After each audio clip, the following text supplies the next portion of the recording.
Good evening.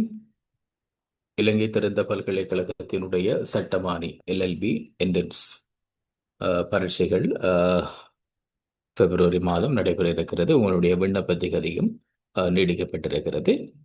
எனவே நீங்கள் தொடர்ச்சியாக கடந்த காலங்களிலிருந்து தொடர்ச்சியாக படித்து கொண்டு வரீங்க. அதே வேகத்தில் இன்னும் தொடர்ச்சியாக படிக்கிற பொழுது உங்களினுடைய வாய்ப்புகள் இன்னும் வந்து 2 மடங்காக அதிகரிக்கிறதுக்கு தான் சந்தர்ப்பம் இருக்குது.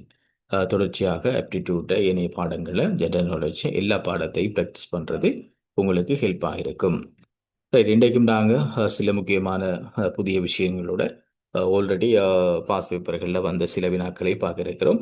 பாஸ் பேப்பர் என்று சொல்லப்படுற நேரம் தனியாக ஓப்பன் யூனிவர்சிட்டியை மாத்திரம் இல்லாமல் எக்ஸாமினேஷன் டிபார்ட்மெண்ட் சட்டக்கல்லூரி அனுமதி பரீட்சையில் வந்த விஷயங்கள் அப்படித்தான் எடுத்துக்கொள்றது. ரைட், முதலாவது கேள்வியை பாருங்க. பியோண்ட் ரீகவரி திட்டம் என்பதால் கருதப்படுவது. இப்ப இலங்கையில நமக்கு தெரியும், இந்த புயல் டிட்பா என்று சொல்லப்படுகின்ற புயல் தாக்கம் காரணமாக இலங்கையில நிறைய பாதிப்புகள் ஏற்பட்டது. நிறைய பாதிப்புகள் இப்ப கூட சில மதிப்பீட்டு அறிக்கைகள் இன்னும் பெற்றுக்கொள்ள முடியாமல் இருந்தாலும் நிறைய பாதிப்புகள் ஏற்பட்டது. பொருளாதார பாதிப்புகள், உயிரிழப்புகள், ஏனைய விடயங்கள். இவ்வாறு இருக்கும் பொழுது ஏற்கனவே ரீபில்டிங் ஸ்ரீலங்கான்னு சொல்லி அதை நாங்கள் நிறைய தினம் பார்த்துருக்கோம். ரீபில்டிங் ஸ்ரீலங்கான்ற ஒரு திட்டத்தை கொண்டு வந்து அதில் நாட்டை டெவலப் பண்ணுற ஒரு வேலை திட்டம் போகுது. அதுக்கு பிறகு பார்த்தீங்கன்னு சொன்னால் பாதிக்கப்பட்ட பாடசாலைகளை மீண்டும் நிர்மாணம் செய்யறதுக்காக பிரதிஷ்டான்னு சொல்லி ஒரு விஷயத்தை இன்ட்ரோடியூஸ் பண்ணினாங்க. பிரதிஷ்டான்னு சொல்லிட்டு பாடசாலைகளை அபிவிருத்தி செய்கிற திட்டம். ஸோ இது வந்து பியோண்ட் ரீகவரி திட்டம் என்று சொல்லி இப்போ ஸ்டார்ட் பண்ணப்பட்டிருக்கு. இதனென்று கேட்டால் இப்போ ஒரு இயற்கை அனர்த்தங்கள் ஏதாவது அனர்த்தங்கள் இடம்பெறுகிற பொழுது மக்கள், குழந்தைகள் எல்லாரும் தான் ஒரு மன ரீதியான சில பாதிப்புகளை எதிர்கொள்வாங்க. அவங்களோட வீடுகள் இல்லாமல் போயிருக்கலாம், அவங்களோட உறவினர்கள் சொந்தக்காரர்கள் இல்லாமல் போயிருக்கலாம், அல்லது அவங்க வந்து கூடுதலாக நேசிச்ச ஒரு விஷயம் இல்லாமல் போயிருக்கலாம். என்ன இப்போ சில ஆக்களுக்கு பர்த் சர்டிஃபிகேட், பாஸ்போர்ட், அவங்களோட டிகிரி சர்டிஃபிகேட் எல்லாமே அப்படியே வீடுகளோட போயிருக்குது. ஸோ அப்படி சில கவலைகள் இருக்கிற ஆக்களை கொஞ்சம் என்ன சொல்றது, ஒரு கவுன்சிலிங் தான் இது. அப்படி ஒரு ஆற்றுப்படுத்துறதுக்காக அரசாங்கம் ஸ்டார்ட் பண்ணி இருக்கிற ஒரு வேலை திட்டம் தான் பியோண்ட் ரீகவரி திட்டம். இதனுடைய ஆரம்ப கட்டமாக பதுளை மாவட்டத்தில் ஸ்டார்ட் பண்ணியிருக்கிறாங்க.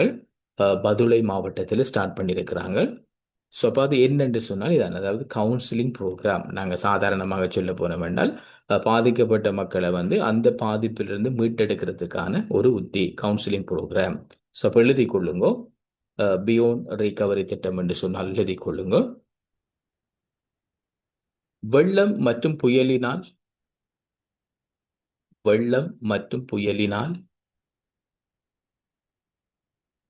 உளவியல் ரீதியிலான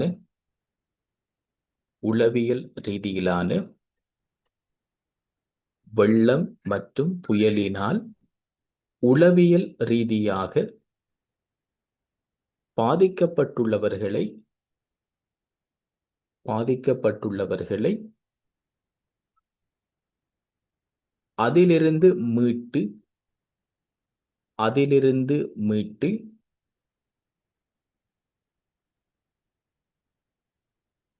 அதிலிருந்து மீட்டு வளமையான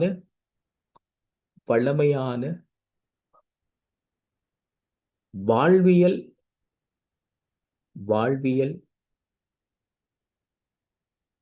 நடவடிக்கைகளுக்கு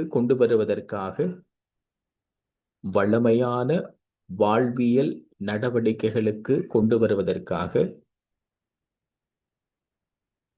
முன்னெடுக்கப்பட்டு வரும் ஆற்றுப்படுத்தல் திட்டம். ஆற்றுப்படுத்தல் என்ற நேரம் கவுன்சிலிங், பிரக்கெட்டுக்குள்ள கவுன்சிலிங் என்று எழுதிக் கொள்ளுங்க. கொண்டு வருவதற்காக விளங்கியலையம்மா?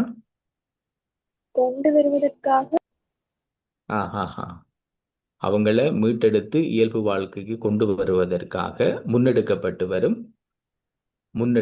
வரும் ஆற்றுப்படுத்தல் திட்டம். ஆற்றுப்படுத்தல்ன்றது கவுன்சிலிங், பிரக்கெட்டுக்குள்ள கவுன்சிலிங் என்று போட்டாச்சு. இது ஒரு சொல்லுங்கம்மா. சார், இது வந்து பெருசா இருக்கு தானே? இப்ப இது மாதிரி ஆன்சர் வந்து கொடுக்கறதுக்கான பாசிபிள் இல்ல சார். ஒரு சின்ன ஒரு சாதாரணமா ஒன் வேர்ட் ஆன்சரா தான் எதிர்பார்க்கறாங்க. அப்ப நாங்க கவுன்சில் ப்ரோக்ராம் அப்படின்னு எழுதினா போதும் தானே சார்? ஓ சரியம்மா, என்னென்றால் இப்போ கேள்வி வந்து பியோண்ட் ரீகவரி திட்டம் என்றால் என்னென்று கேட்காமல் அவங்க விஷயத்தை போட்டுட்டு உங்களுக்கு கேட்டால் நீங்க மாறி எழுதத்தானே வேணும் பியோண்ட் ரீகவரி திட்டம் என்று.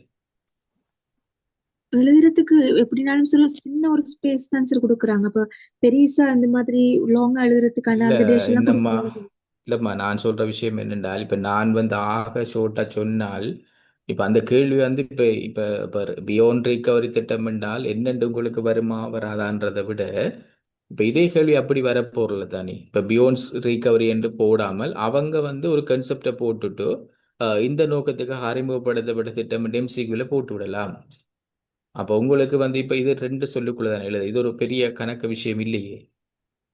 அப்போ சாதாரணமாக உங்களுக்கு விளங்கும் இது ஒரு உளவியல் திட்டம் என்று சொல்லி, அப்போ நாங்கள் இப்போ காமனாக கவுன்சிலிங் ப்ரோக்ராம் என்று சொல்லிட்டு போனோம் என்றால் அது இப்போ உங்களுக்கு வந்து என்ன சொல்றது, இப்போ ஒரு ரெண்டு லைன்ல இருந்தால் தான் ஓரளவுக்கு நீங்கள் உங்களோட ஸ்டைலில் விளங்கி கொள்வீங்க. இப்போ நமக்கு நீங்கள் சொல்ற மாதிரி எஸ்எல்ஏஎஸ் மாதிரி கட்டுரை வடிவம் உங்களுக்கு வராது. ஒன் வேர்ட்ல எழுதுறேன்டாலும் அவங்க எம்சிக்யூல போட்டு விட்டாங்கன்னா என்ன செய்யறோம் நாங்கள் இப்போ எம்சிக்யூல அவங்க வந்து இப்போ பாதிக்கப்பட்ட மக்களை ஆற்றுப்படுத்துறதுக்காக மேற்கொள்ளப்பட்டு வருகின்ற திட்டம் என்றால் அப்போ உங்களுக்கு அது ஞாபகத்தில் இருக்கணும்ன்றதுக்காகத்தான் அப்படி அப்படி சொல்றது. ஸோ இது நிறைய ஓகே. வராது. நீங்க சொல்ற மாதிரி நாலஞ்சில் இப்போ இப்போ எஸ்எல்ஏஎஸ் பேப்பரை பார்த்தீங்கன்னா நாலஞ்சு எழுதுவோம். அதுக்கு நாங்கள் பாயிண்ட்ஸாக எழுதுறது. இதில் அப்படி அப்படி இல்லை, எல்லாம் ஒன் ஒரு கோடு தான் விட்டு இருக்குது. இதில் மட்டும் ரெண்டு விட்டுருக்கு. என்னன்னா இது ஒரு வசன நடை. இது வந்து அவங்க சொல்றதை உள்வாங்கி இப்போ நீங்க இந்த மாதிரி தான் எழுதணும் மட்டும் இல்லை. இப்போ உங்களுக்கு அந்த கவுன்சிலிங் ப்ரோக்ராம் அதுல இருந்து மாற ஐடியா வச்சுக்கொண்டு எழுதி கொள்ளலாம். உங்களுக்கு வந்து ஒரு கட்டுரை வடிவில் வராது. எங்கட பேப்பர் ஒன்றும் நாங்கள் கட்டுரை வடிவில் படிப்பிக்கையும் இல்லை. ஒரு பேப்பரும் கட்டுரை வடிவில் வர போறது இல்லை. நான் பண்ணவருக்குள்ள நான் கட்டுரை வடிவில் எழுதவே இல்லாது. எப்படியும் ஷோர்ட்டாக தான் வரும். ஆனால் சார் எக்ஸாம் வந்து இதை பண்ணக்குள்ள ஓ சரி. பியாண்ட் ரிகவரி திட்டமிட்ட வந்து சார் ஸ்ரீலங்காவை மையப்படுத்தி இந்த கேள்வி இருக்கா சார், அல்லது வந்து ஒரு பொதுவான ஒரு உலகளாவிய ஒரு பேரை மையமா வச்சிருக்கா சார்? அப்படின்னு இல்லை சொன்னா இது இல்லை, ஒரு இல்லை இல்லை பொதுவான இது ஒரு உலகளாவிய ரீதியை மையமா வச்சுன்னு சொன்னா ஒரு பேரழிவுக்கு பிறகு ஒரு நீண்ட கால வளர்ச்சியை நோக்கி பயணிக்கிற திட்டம் தான் இந்த பியாண்ட் ரிகவரி திட்டம். இல்லை என்னண்டா, இல்லை இல்லை அப்படி இல்லை, நீங்க அப்படி கூட யோசிக்காதீங்க. இது வந்து வெளிநாட்டு திட்டம் இல்லை. இப்போ இலங்கை டிட்வா புயல் என்று சொல்லிட்டு இருந்தாங்க, அதுக்குத்தான் இலங்கைக்குரியதான். இப்ப நான் சொல்லி வந்தேன் ரீபில்டிங் ஸ்ரீலங்கா மாதிரி ஒரு திட்டம் தான் இது. நீங்க கூட யோசிக்காதீங்க, எஸ்எல்ஏஎஸ் மாதிரி நிறைய பயப்படாதீங்க, கூட யோசிக்காதீங்க. சரி சார், இது சரி. இப்ப ரீபில்டிங் என்று சொல்றது நாங்க ஆல்ரெடி பார்த்த விஷயம். என்ன ரீபில்டிங் ஸ்ரீலங்கான்னு சொல்லி ஒரு ப்ரொஜெக்ட் கொண்டு வந்தாங்க. அதே மாதிரி இது பாதிக்கப்பட்ட மக்களை அவங்களோட மீட்டெடுக்கிறதுக்கான ஒரு மன ரீதியான விஷயம். இப்போ நாங்கள் ஷோர்ட்டா சொன்னது நான் கவுன்சிலிங் வேர்ட் பயன்படுத்தினேன், அவ்வளவுதான். அதுக்குள்ள நீங்க கூட ஜோதிச்சிங்கன்னு சொன்னா அது பெருசா இல்லாமல் தேவையில்லை. இலங்கையில கொண்டு வந்த திட்டம் தான் அது, அவ்வளவுதான். இதை கூட யோசிக்காங்க. ஏன்னா இதை விட ஆமா ரீபில்டிங் சார். ஸ்ரீலங்கா வந்து பியோண்ட் ரீகவரியை விட ரீபில்டிங் ஸ்ரீலங்கா வந்து கூடுதலாக எதிர்பார்க்கலாம். ஏன்னா அது கொஞ்சம் இதை விட இன்னும் கொஞ்சம் ஹைலைட்டான விஷயம். அப்படி பாருங்க, அதுல வந்து கட்டுக்கட்ட எழுதுற மண்டி இல்லை, அப்படியே வரவே மாட்டாது. உங்களுக்கு 1 ஹவருக்குள்ள கட்டுக்கட்ட எழுத இயலாது. ஹோம் சரியம்மா. சார். அது வந்து ஒரு கேர்ள் வந்து அந்த வேர்ட் பை வேர்ட் பாக்குறாங்க தானே சார்? நான் அது எல்லாத்தையும் பாடமாக்குறதுக்கு அவங்க நினைக்கிறாங்க போல. அதனால வேர்ட் பை வேர்டு வந்து அவங்க எழுதுறதால இப்படி வராது அப்படின்னு சொல்லி வந்தேன் அவ்வளவுதான். ஓ ரைட், அது நீங்க விலங்கெளினா சரியம்மா. இப்ப நாங்க இதை பியோண்ட் ஸ்ரீலங்காண்டா நான் இப்ப கவுன்சிலிங் ப்ராஜெக்ட் சொல்லிட்டு போகலாம். ஆனா அது இப்ப கணக்க சொல்லல, ரெண்டு விஷயம் சொன்னாத்தானே ஓரளவுக்கு இப்ப ஓரளவுக்கு நாங்க அதை உங்களோட ஸ்டைலுக்கு எடுத்துக்கொள்ளலாம். Right, okay okay okay sir. Okay, thanks. அப்ப பியோண்ட் ரிகவரி என்று சொல்லி இது ஒரு கவுன்சிலிங் ப்ரோக்ராம். இதை விட பெட்டரா நாங்க ஆல்ரெடி ரீபில்டிங் பிரதிஷ்டா அது ரெண்டையும் நான் ஜாயின் பண்ணி வந்தேன் கண்டால் அது ஆல்ரெடி பார்த்த விஷயம். இது மூன்றும் வருது ஃபியூச்சர்ல, இது இன்னும் சில சில பேர்கள் அவங்க வைக்கலாம். இப்போ ரீபில்டிங்கும் வந்து இங்கிலீஷ்ல தான் அந்த வேர்டு வருது. ஸோ இப்போ நீங்கள் கூட யோசிக்கலாம். பொதுவாக உலகளாவிய ரீதி எல்லாம் இல்லை, இலங்கையில் ஸ்டார்ட் பண்ணப்பட்டது ஒரு பதுரையில் அதுக்குரிய ஆரம்ப கட்ட வேலை திட்டம் செய்திருக்கிறாங்க, அவ்வளவுதான் அதில். ரைட், ரெண்டாவது 2026ஆம் ஆண்டில் G7 அமைப்பு நாடுகளினுடைய உச்சி மாநாடு இங்கு நடைபெற உள்ளது. இப்ப G7 அமைப்பு தொடர்பாக நாங்க பார்த்த நாங்கள் அதுல 7 நாடுகள் இருக்கிறாங்க. ரஷ்யா விலகினது, இதெல்லாம் உங்களுக்கு ஆல்ரெடி தெரிஞ்ச விஷயங்கள், பார்த்திருக்கோம் நிறைய தரம். G7 அமைப்பை பொறுத்த வரைக்கும் 2025 கனடாவில் அதுக்குரிய மாநாடு நடைபெற்றது. கனடாவில் உச்சி மாநாடு நடந்தது. இப்போ 2026 ஒவ்வொரு வருடமும் இந்த உச்சி மாநாடுகள் நடைபெற்று கொண்டு வரும். 2026 பிரான்ஸ்ல நடைபெற போகிறது. 2026 பிரான்ஸ்ல, பிரான்ஸ் பிரான்ஸ் என்று எழுதிக் கொள்ளுங்க.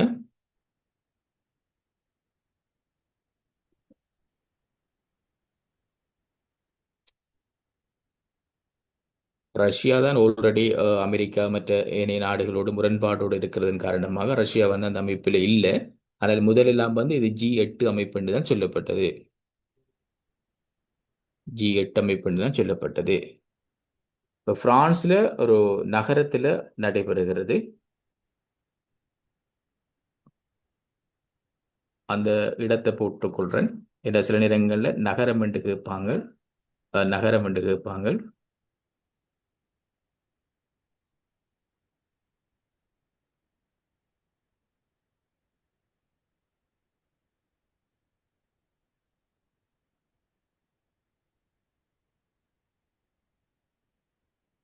இதுதான் அந்த நகரமா?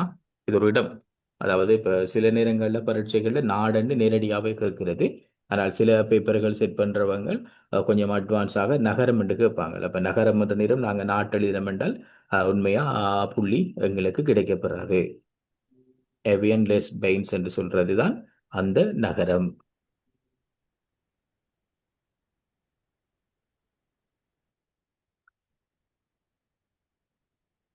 ரைட். அப்போ ஒவ்வொரு அமைப்பு தொடர்பாகவும் கவனமாக பார்க்கணும். நிறைய அமைப்புகள் தொடர்பாக பார்த்துட்டும் திருப்பியும் ஒரு ரிமைண்ட் பண்ணி மறக்காதுங்க.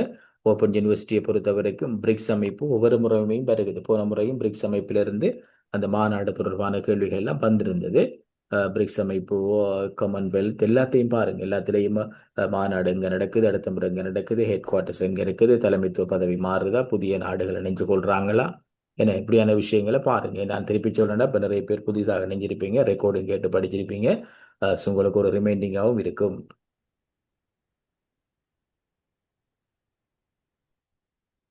ரைட். மூன்றாவது, நவீன சிங்கப்பூரினுடைய தந்தை என்று அழைக்கப்படுகின்றவர். இப்போ சிங்கப்பூரை பொறுத்த வரைக்கும் நாங்கள் எங்கட இலங்கை இலங்கையை பார்த்து வளர்ந்த நாடு என்று சொல்லுவாங்க சிங்கப்பூர். இப்போ நாங்கள் கீப் கிளீன் சிங்கப்பூர் என்ற ப்ராஜெக்ட் இப்போ நாங்கள் கிளீன் ஸ்ரீலங்காவில் திட்டம் என்று செய்துட்டு போகிறோம். ஸோ நவீன சிங்கப்பூரினுடைய தந்தை அல்லது சிங்கப்பூரினுடைய ஸ்தாபகர் எல்லாமே ஒருவர் தான். ஸோ அவரோட பெயர் வந்து Lee Kuan Yew. Lee Kuan Yew. Singapore வந்து இந்த அளவுக்கு டெவலப் ஆகிறதுக்கு காரணம் இவர் தான், Lee Kuan Yew. Lee Kuan Yew.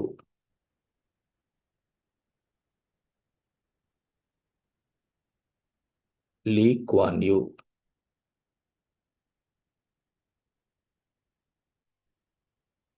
Lee Kuan you.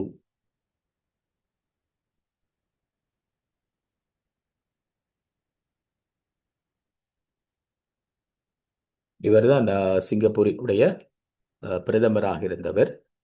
சிங்கப்பூரினுடைய ஸ்தாபகர் என்று சொல்ற சிங்கப்பூர்ல என்ன A to Z அந்த அளவுக்கு மாற்றத்தை கொண்டு வந்து அந்த நாட்டை வந்து அபிவிருத்தி அடைந்த நாடாக மாற்றியிருக்கிறார்.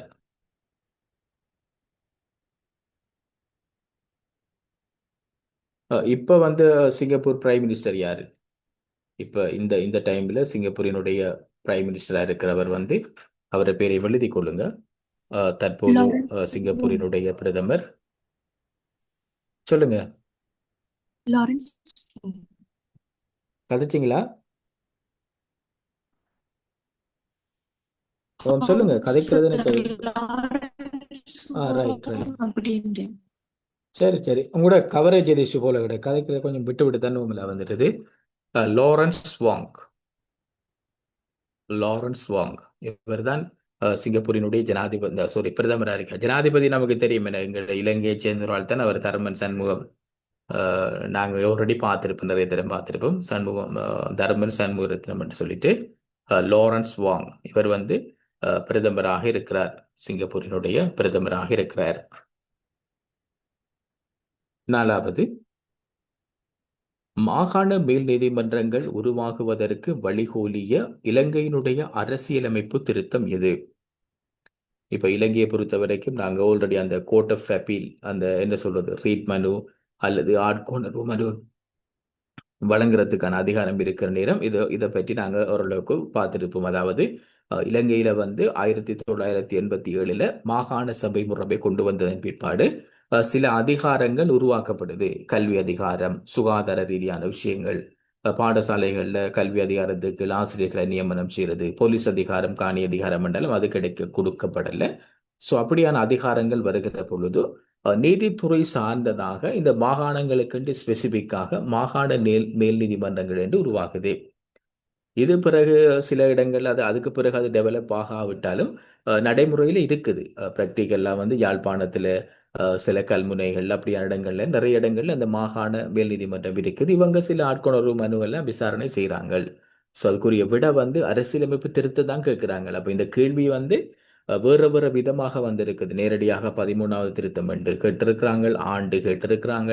அப்ப கண்டிப்பாக நீங்க முடியுமான வரைக்கும் இந்த 1987 ஆண்டு இலங்கை இந்திய ஒப்பந்தத்தின் பிரகாரம் நிறைவேற்றப்பட்ட 13வது அரசியலமைப்பு திருத்தம் உங்களுக்கு அவ்வளவும் அத்துப்படியா இருக்கணும். அதுல திருப்பி திருப்பி 13வது அரசியலமைப்பு திருத்தம் தொடர்பான வினாக்கள் ஏதோ ஒரு அடிப்படையில் வந்திருக்குது. ஸோ அதுக்குரிய திருத்தம் வந்து 13வது திருத்தம், 13வது அரசியலமைப்பு திருத்தம்.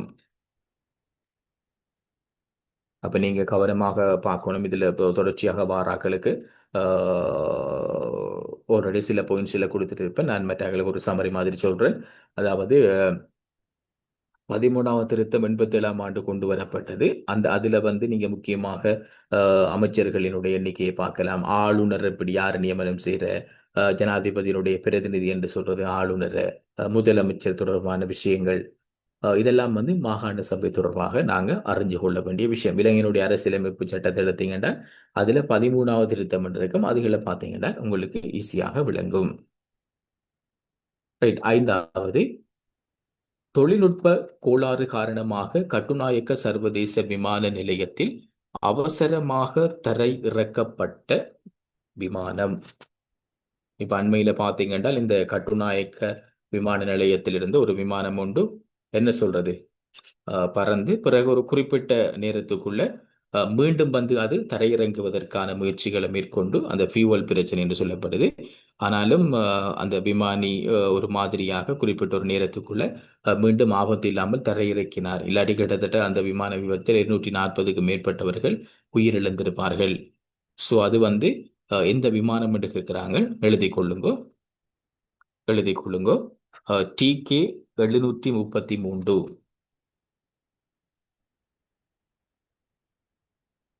TK 733.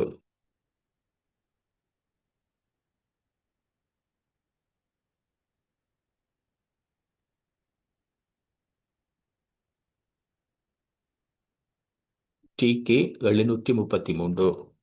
TK என்று சொல்லப்படுறது நெட்வொர்க்கி, துருக்கி என்றதுக்குரிய ஷோர்ட் ஃபார்மாக TK என்று பயன்படுத்துகிறாங்க. இந்த விமானம் என்ன இலங்கை கொழும்பிலிருந்து துருக்கி இஸ்தான்புல் நோக்கி பயணிக்க இருந்தது. இலங்கையினுடைய கொழும்பிலிருந்து துருக்கியினுடைய இஸ்தான்புல் இதான் முற்காலத்தில் பிரபலமான ஒரு இடமாக இருந்தது. கொன்ஸ்தாந்தினோபிள் என்று சொல்றது வரலாற்று புத்தகங்களில் கிடைக்கும். கொன்ஸ்தாந்தினோபிள் என்று அங்க போகிற திருந்தது. அதாவது இலங்கையிலிருந்து துருக்கிக்கு நாடு என்றால் நகரம் என்றால் கொழும்பிலிருந்து இஸ்தான்புல். இந்த விமானத்தினுடைய வகை வந்து A330. அந்த விமானத்தினுடைய குறியீடு TK 733. விமானத்துடைய வகை என்ற அடிப்படையில் A330. அப்ப இந்த இடங்களில் நாங்க இந்த கேள்வியை நாங்க படிக்கிற பொழுது ஒரு விஷயம் விளங்கணும் அப்படின்றால் தனியே இந்த கேள்வியை பார்க்காமல் அப்ப நாங்க இதை படிக்கிற பொழுது எங்களுக்கு ஐடியா வரும், ஒருவேளை அண்மை காலத்தில் ஏதாவது விபத்து நடந்திருந்தால் என்ன இப்போ இந்தியாவில் ஒரு விமான விபத்து நடந்தது, தென்கொரியாவில் நடந்தது, அதை பார்க்கலாம். அதை விட இந்த நாங்களும் அந்த வினா இன்னும் பார்க்கல, அடுத்த கிளாஸில் பார்க்கணும். இந்த இலங்கையில் வந்து மீட்பு பணியில் இடம்பெற்றிருக்கிற நேரம் அந்த அந்த விமானத்தை பார்த்து நாங்கள் அந்த ஹெலிகாப்டர் ஒன்று விபத்துக்குள்ளாயிருந்தேன்னு, அந்த ஹெலிகாப்டரில் ஒரு ஒரு விமானி விபத்துக்குள்ளாகியிருந்தார். ஸோ அவர் தொடர்பாக ஒரு பேசு பொருளாக இருந்தது. சில நேரங்களில் அவர் ஒரு இயற்கை அனர்த்தத்துக்காக நிறைய பேரை காப்பாற்ற போய் அவர் உயிரிழந்தவர். ஸோ அதனால சில அவர பேரை கூட கேட்கலாம். ஸோ அதையும் நாங்கள் முடியுமான வரைக்கும் பார்த்துக்கொள்ளுங்க. அப்போ நீங்கள் ஒரு கேள்வியை நீங்கள் பார்க்குற பொழுது இப்படி இப்படி இப்படி யோசிச்சிங்கன்னு சொன்னால் சரி. ரைட். ஆறாவது ஆறாவது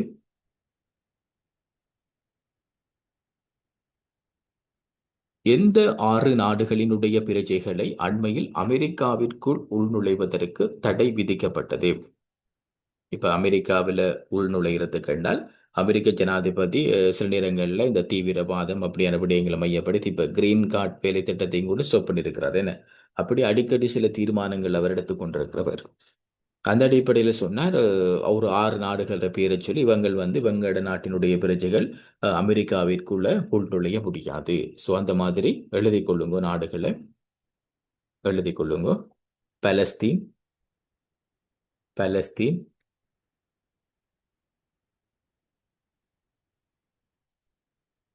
Palestine, Syria, Palestine, Syria, Syria, Burkina Faso. அது கொஞ்சம் கஷ்டமான பேர் போடுறேன். BURAI BURKINA புர்கினா, FASCO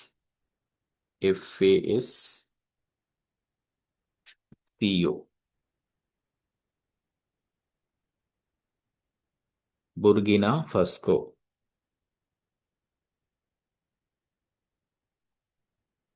அடுத்தது மாலி. மாலி என்ற ஒரு நாடு இருக்குது. மாலி, மாலி, மாலி. நைகர், நைகர், நைஜீரியா இல்ல, நைகர், நைகர், நைகர். தென் சூடான், தென் சூடான். இந்த நாடுகளின் பிரஜைகள் தான் போக முடியாது. மீண்டும் ஒரு சொல்றேன், பலஸ்தீன், சிரியா, புர்கினா ஃபசோ, மாலி, நைகர், தென் சூடான். தென் சூடான் இப்ப சூடான்ல இருந்து தனி நாடாக உருவாகி ஐக்கிய நாடுகள் சபையில இறுதி நாடாக இடங்கி, ஆனாலும் அவங்களோட உள்நாட்டு பிரச்சனைகள் மீண்டும் அது ஆரம்பிக்கப்பட்டதால சூடான், தென் சூடான் வந்து இப்போ ஒரு பிரச்சனைக்குரிய நாடாகத்தான் மாறி இருக்கிறது. சார் சாரி, அந்த இதுல லாவோஸ் வராதா சார்? வந்து பலஸ்தீனை வந்து அமெரிக்கா வந்து அங்கீகரிக்கல தானே நாடாக. அப்ப பலஸ்தீன் வருமா, இல்லை பலஸ்தீனுக்கு பதிலாக வந்து லாவோஸ் என்ற நாடு வருமா? பலஸ்தீனை வந்து அது நாடாக அங்கீகரிக்கல. நாடாண்டா அந்த ஐக்கிய நாடுகள் சபையில ஒப்சர்வேஷன் கண்ட்ரியா தான் இருக்குது. ஒப்சர்வேஷன் கண்ட்ரி அனைத்து எல்லா நாடுகளையும் போல அங்கீகாரம் இல்லை. ஆனால் பொதுவாக அவங்க பலஸ்தீன் என்ற விஷயம் வேர்டை பயன்படுத்துறாங்க. பலஸ்தீன் வரும். ஏன்னா அந்த அந்த ஒரு ஒரு பிரஜைகள் அவங்க உள்நுழையலான்னு சொல்றாங்க. கண்டிப்பாக பலஸ்தீன் வரும். அமெரிக்கா எப்பொழுதுமே பலஸ்தீனத்தின செயற்பாடுகளுக்கு எதிராக வீட்டோ எல்லாம் பயன்படுத்தி தான் அந்த அவங்களோட மெம்பர்ஷிப் எல்லாம் கேன்சல் பண்ணினது ஐநாவில். இப்ப வரைக்கும் பலஸ்தீன் வந்து அவதானிப்பு நாடாக தான் இருக்கிறாங்க. ஒப்சர்வேஷன் கண்ட்ரி தான் அவங்க. ஆனால் சில இப்ப ஐக்கிய நாடுகள் சபையில யூனிசெஃப் வந்து பலஸ்தீனை ஏற்றுக்கொண்டிருக்குது. அதே மாதிரி இந்த காசா பிரச்சனையில பாத்தீங்கன்னா பிரித்தானியா, ஆஸ்திரேலியா எல்லாம் வந்து நாங்க வந்து ஏற்றுக்கொள்வோம் என்று சொன்னாங்க. சில நாடுகள்ல வந்து பலஸ்தீனுக்கு தூதரகம் இருக்கு. சில நாடுகள்ல இல்லை, அது ஏற்றுக்கொள்ளாத நாடுகள்ல இருக்காது. அது என்னென்றால் இப்ப இந்த பட்டியல் வந்து என்னென்றால் இப்ப இது ஒரு ஃபிக்ஸ்டா இருக்க போற பட்டியல். இது காலத்துக்கு காலம் மாறும். இது வந்து அவங்களோட தீர்மானம். இப்ப சில நேரங்கள்ல திருப்பி இந்த தீர்மானத்தை எடுத்துக்கொள்வாங்க. அப்படி வரும். இது இப்போ ஒரு 6 நாடுகள். இப்ப இதுக்கு முதல் சில வேளை லாவோ சேர்க்கப்படலாம், இது செய்யலாம், அப்படி இருக்கலாம். அது நாங்க தேடி பார்க்கலாம், அப்டேட் பண்ணலாம், அப்படியும் வரலாம். இதெல்லாம் மாறக்கூடிய விஷயங்கள் தானே. வரலாம். இப்போதைக்கு இது 6 நாடு தான் அவர் சொல்லியிருக்கிறார். பலஸ்தீன் கண்டிப்பா வருது அதுக்குள்ள. ரைட், ஓகே, பார்ப்போம். லாவோஸ்ல ஏதோ இருக்கான்னு நான் பார்க்கிறேன். பலஸ்தீன் வரும். ஏழாவது ஒம்புட்ஸ்மனை நியமனம் செய்யும் அதிகாரம் உடையவர். ஒம்புட்ஸ்மன் என்ற தொடர்பாக நாங்கள் நிறைய தரம் பொதுவாக பரீட்சைகள் கட்டமைப்பில் வார ஒரு வினா ஒம்புட்ஸ்மன். ஏனென்றால் 1978ஆம் ஆண்டு அரசியலமைப்பில் ஒரு முக்கியமான ஒரு கன்செப்டாக இந்த ஒம்புட்ஸ்மன் என்றது அறியப்படுகிறது. பாராளுமன்ற நிர்வாக ஆணையாளர் என்றோ அல்லது குறைகள் அதிகாரி என்றோ பல பல பேர்களில் அறிமுகம் செய்யப்பட்டாலும் இதை நியமனம் செய்கின்ற அதிகாரம் இலங்கையினுடைய ஜனாதிபதிக்கு இருக்கிறது. இலங்கையினுடைய ஜனாதிபதி. ஏனென்றால் இலங்கையில நிறைவேற்று அதிகாரம் கொண்ட ஜனாதிபதி முறைமை காணப்படுவதன் காரணமாக அது பிரான்சினுடைய அரசியலமைப்பினுடைய செல்வாக்கால் எங்களுக்கு கிடைக்கப்பட்ட ஒரு விஷயம். நிறைவேற்று அதிகாரமுடைய ஜனாதிபதி முறைமை இலங்கையில் இருக்கிறதால ஒம்புட்ஸ்மனை நியமனம் செய்கிற அதிகாரமும் ஜனாதிபதியிட்டு தான் இருக்குது. ஏன் படைகளினுடைய தளபதியும் ஜனாதிபதி தான், எல்லாமே அமைச்சரவையினுடைய தலைவரும் ஜனாதிபதி தான். ஸோ இப்படி ஒரு பரந்துபட்ட ஒரு அதிகாரம் இருக்குது. ஆனாலும் இந்த 19வது திருத்தம் அறிமுகம் செய்யப்பட்டதன் பிற்பாடு எக்கச்சக்கமாக முக்கியமான சில விடயங்கள்ல ஜனாதிபதியினுடைய அதிகாரம் குறைக்கப்பட்டிருக்குது. சிலது குறைச்சிருக்கா இல்லையாண்டு விளங்காத மாதிரி அது நீதிமன்றங்கள் இன்டர்பிரட்டேஷன் மூலமாகத்தான் சில வழக்குகள் மூலமாக சில தீர்வுகள் சொல்ற பொழுது அது பார்ப்பாங்க. அது நீங்க இப்ப என்ட பண்ணி போற நேரம் நிறைய வழக்குகள் அறிவு பண்ற நேரம் உங்களுக்கு அந்த ஐடியாஸ் வரும். ஸோ 7வது குறிவிட வந்து ஜனாதிபதி.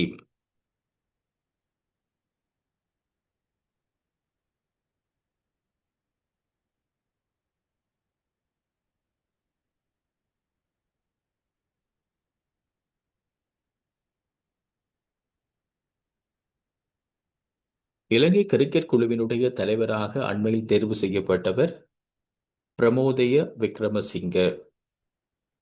பிரமோதய விக்ரமசிங்க. இலங்கையினுடைய கிரிக்கெட் தெரிவு குழுவினுடைய தலைவர் வந்து பிரமோதிய விக்ரமசிங்க. இவரை பொறுத்த வரைக்கும் இவரும் ஒரு கிரிக்கெட் வீரராக இருந்திருக்கிறார்.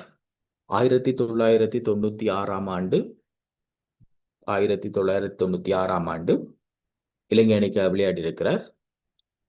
1996ஆம் ஆண்டுன்றது இலங்கை அணிக்கு முக்கியமான ஒரு ஆண்டு. அடுத்த 2026ல இலங்கை வந்து உலக கிண்ணத்தை பெற்று 30 வருடங்கள் பூர்த்தியாகுது. இலங்கை அணி வந்து சர்வதேச ஒரு நாள் கிரிக்கெட் தொடரை வின் பண்ணி உலக கிண்ணத்தை வெற்றி பெற்று அடுத்த 2026ஆம் ஆண்டும் கூட பரீட்சை நடக்கிற காலத்துல 30 வருடம் முடியுது. அப்ப சில பல அதை தொடர்படுத்தலாம். ஏனென்றால் ஒரு முறை துலீப் மெண்டிஸ் தொடர்பாக இலங்கை அணி முதலாவது டெஸ்ட் போட்டியை விளையாடுற பொழுது அதுக்கு தலைமை தாங்கியவர் ஆரண்டுகள் ஒரு முறை நினைக்கிறேன். போன முறைக்கு முதல் முறை நினைக்கிறேன் துலீப் மெண்டிஸ் என்றது அதுக்குரிய ஆன்சராக கொடுக்கப்பட்டது. ஸோ அப்படி வந்திருக்கு. அப்ப 26ல வந்து 96ல 30 என்று சொன்னால் 26ல அவங்க 30 வருடம் வருது. பிரமோதிய விக்ரமசிங்க 96ஆம் ஆண்டு டீம்ல விளையாடி இருந்தவர். ஆஸ்திரேலியாவுக்கு எதிராக இலங்கை வின் பண்ணி கிண்ணத்தை பெற்றிருந்தது. ஸோ அதுக்குரிய விட எழுதி கொள்ளுங்கள் எழுதாதாக்கள் பிரமோதய விக்ரமசிங்க. பிரமோதய பொருங்க அதுலையும் போட்டு ஒரு நெல்லாட்டி எழுதுற கொஞ்சம் கஷ்டமா இருக்கும் நினைக்கிறேன். சிங்கள பேர்கள் தானே. பிரமோதய விக்ரமசிங்க.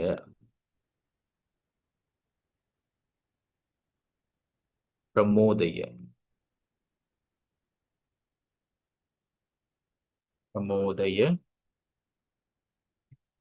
விக்ரமசிங்க.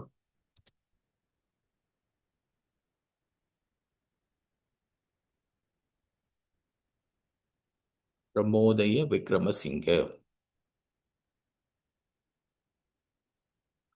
பிரமோதய விக்ரமசிங்க. 9வது 3ஆம் காலாண்டில் இலங்கையினுடைய மொத்த உள்நாட்டு உற்பத்தி வளர்ச்சி வீதம். எழுதி கொள்ளுங்க. 3ஆம் காலாண்டு சொல்லப்படுறது என்ன, ஒரு வருஷத்தை வந்து 4ஆ பிரிப்பாங்க. முதல் 3 மாதம், மற்றது இறுதி 3 மாதம், அதுக்கு முற்பட்டதான் 3ஆம் காலாண்டு என்று சொல்றது. இந்த காலப்பகுதியில இலங்கையினுடைய பொருளாதார வளர்ச்சி வீதம் 5.4 இருக்கிறது. 5.4 5.4.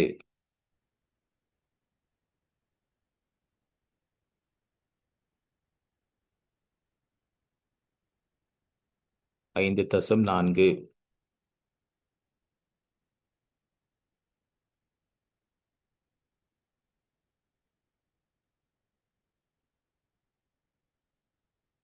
இப்படியான தரவுகள் மத்திய வங்கியினுடைய அறிக்கைகள். மத்திய வங்கியில போய் பார்த்தீங்கன்னா ஒரு மாதத்துக்கு ஒருக்கா சில ரிப்போர்ட்டுகள் வெளியிடுவாங்க. அதே மாதிரி சென்சஸ் டிபார்ட்மெண்ட்ல போய் பாருங்க. சென்சஸ் டிபார்ட்மெண்ட் அவங்களோட தரவுகளையும் நீங்க எடுத்துக்கொள்ளலாம். 10வது, இலங்கையினுடைய முதலாவது டெஸ்ட் கிரிக்கெட் போட்டியில் விளையாடிய ஒருவர் 2025 காலமானார். இந்த முதலாவது டெஸ்ட் கிரிக்கெட் போட்டி, அப்ப இலங்கை ஆரம்பத்துல டெஸ்ட் கிரிக்கெட் போட்டி விளையாடுற காலத்துல இவரும் விளையாடி இருக்கிறார். இப்ப இவர் வெளிநாட்டில் வசித்து இப்ப உயிரிழந்திருக்கிறார். அவருடைய பெயரை எழுதி கொள்ளுவோம். DST DS, Silva. ரைட், சரியான விட, DSD Silva. DS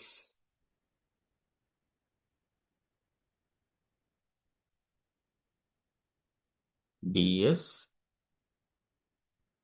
D Silva. DSD Silva. இவரை பொறுத்த வரைக்கும் என்ன, இலங்கை டெஸ்ட் கிரிக்கெட் விளையாடி இருந்தது 1982 ஆண்டு போட்டியில விளையாடி இருக்கிறார். 1982,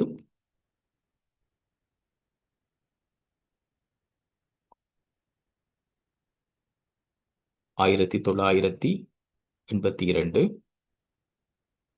பிற்காலத்தில் இவர் ஒரு கிரிக்கெட் வீரராக இருந்து பிறகு இலங்கையினுடைய கிரிக்கெட் கட்டுப்பாட்டு சபை அல்லது கிரிக்கெட் கவுன்சில் என நாங்கள் சொல்லும் சர்வதேச கிரிக்கெட் பேரவை மாதிரி இலங்கட கிரிக்கெட் பேரவை இருக்கு, அல்லது இலங்கை கிரிக்கெட் கட்டுப்பாட்டு சபை என்று சொல்றது.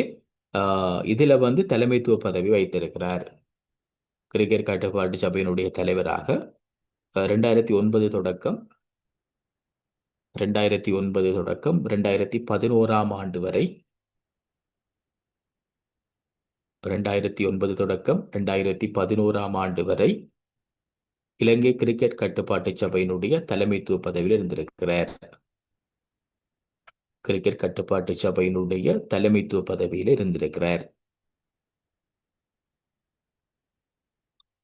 என்ன மிக முக்கியமான ஒருவர். 82 ஆண்டு முதலாவது டெஸ்ட் போட்டி விளையாட நேரம் இவர் விளையாடி இருக்கிறார். இதை தவிர கிரிக்கெட் கட்டுப்பாட்டு சபையினுடைய ஒரு தலைமைத்துவ பதவியில் இருந்திருக்கிறார். டிஎஸ்டி சில்வா.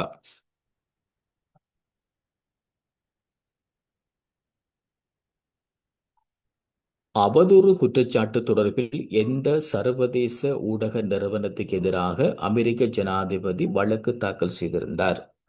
பிபிசி. பிபிசி என்றால் பிரிட்டிஷ் புரோட்காஸ்டிங் கார்ப்பரேஷன்.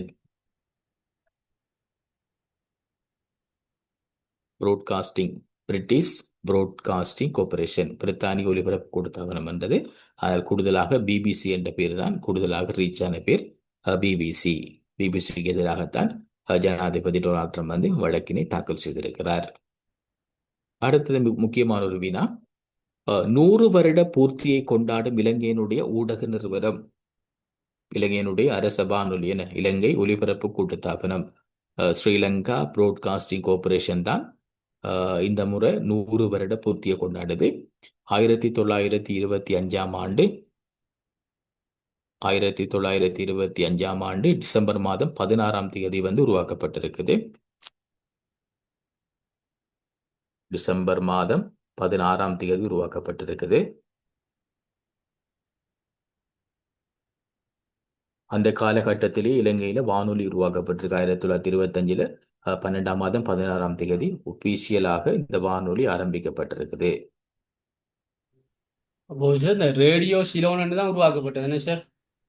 அது ஆரம்பத்தில் இந்த பெயர் ரேடியோ சிலோன், கொஞ்சம் கொஞ்சமாகத்தான் அது மாறி மாறி அவங்க அந்த இலங்கை ஒலிபரப்பு கூட்டுத்தாபனம் என்றதான் அவங்களுடைய டோட்டல் நேம்.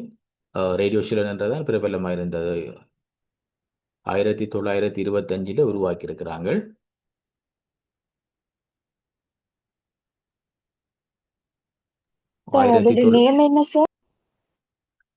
இலங்கை ஒலிபரப்பு கூட்டுத்தாபனம் என்று போட்டீங்கன்னா சரி. சிலவள உங்களுக்கு எம்சிக்குள்ள ரேடியோ சிலோன் இருந்தால் நீங்கள் அதை மென்ஷன் பண்ணலாம். அது ரேடியோ சிலோனாக இருந்துதான் ஒட்டுமொத்தமாக இலங்கை ஒலிபரப்பு கூட்டுத்தாபனம் இப்ப தனிய சேவிஸாக சிங்களம் தமிழ் ஒவ்வொன்றுக்கும் அதில் இருக்குது. இலங்கை ஒலிபரப்பு கூட்டுத்தாபனம்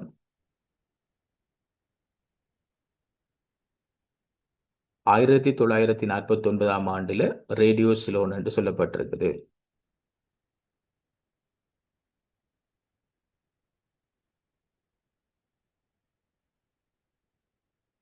1967ஆம் ஆண்டுல தான் இலங்கை ஒலிபரப்பு கூட்டுத்தாபனமாக மாற்றம் பெறுகிறது.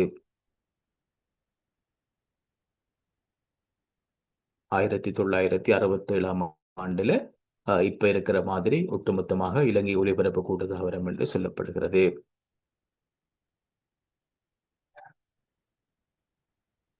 இப்ப சிங்களம் தமிழ் எல்லாம் செய்கிறாங்க. ஆசியாவில் இலங்கையில தான் இந்த ஒலிபரப்பு சேவை ஆரம்பிக்கப்பட்டிருக்குது.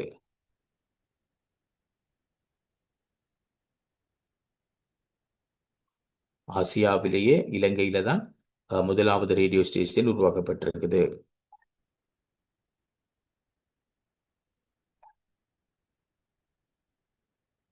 அந்த காலத்தில் 1925ஆம் ஆண்டுல ஆசியாவிலே பிரித்தானியர் இருந்ததால் எங்களுக்கு சில வாய்ப்புகள் இலகுவாக கிடைச்சிருந்தது. 1925ஆம் ஆண்டிலே நாங்க வானொலி சேவையை ஸ்டார்ட் பண்ணியிருக்கிறோம். ஸோ இதை ஒரு ஹைலைட்டாக பாருங்க. நான் மத்திய வங்கி 75, இது 100, போலீஸ் வந்து 159 நினைக்கிறேன்.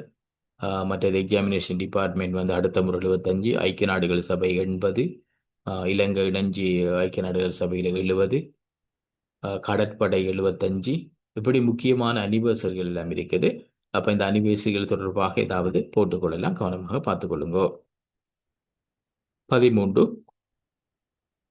இலங்கையில் எத்தனையாம் ஆண்டு ரூபா சத நாணயங்கள் அறிமுகம் செய்யப்பட்டது?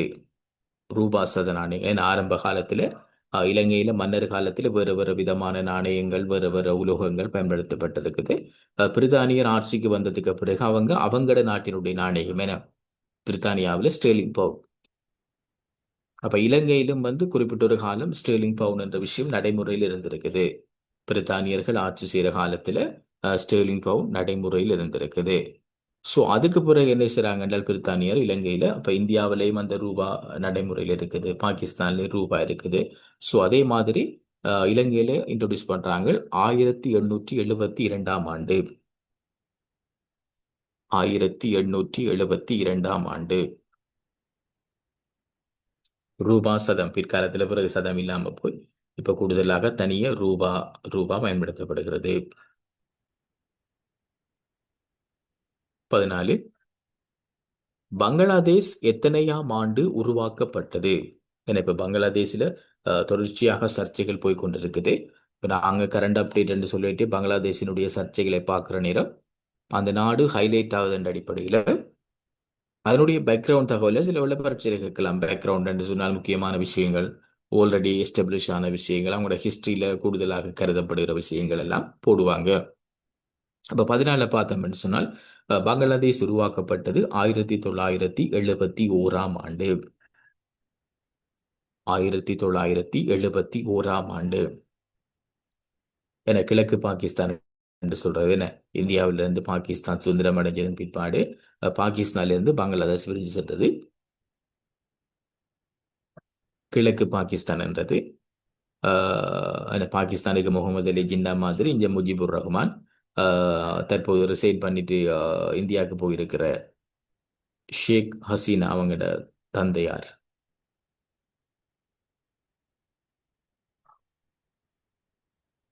15, இலங்கையில் உயரமான இடத்தில் உள்ள ரயில்வே நிலையம்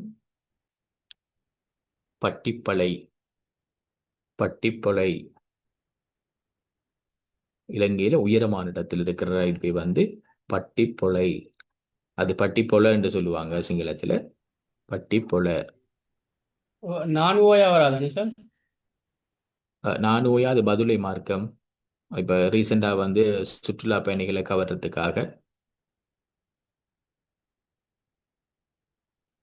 ஒடிசி ரயில் சேவையோட சேர்ந்த மாதிரி நானுயா பதுளை ரயில் மார்க்கம் ஒன்று இருக்குது. மற்றது உலகளாவிய ரீதியில் அந்த கூடுதலாக இயற்கை வனப்பிரதேசங்களோட ரசித்து கொண்டு ரயிலில் போகிறதுக்குரிய ஒரு இடமாக கூடாது சர்வதேச ரீதியாக தேர்வு செய்யப்பட்ட இந்த பவர் சொன்ன அந்த பதுளை, அந்த ஒடிசி ரயில் சேவை போகிறது, பதுளை நானுயா மார்க்கம் எல்லாம் அந்த நெச்சுரலாக ரசித்து கொண்டு போகிறதுல 7வது 6வது இடம் 7வது இடம் இலங்கைக்கு கிடைச்சிருந்தது.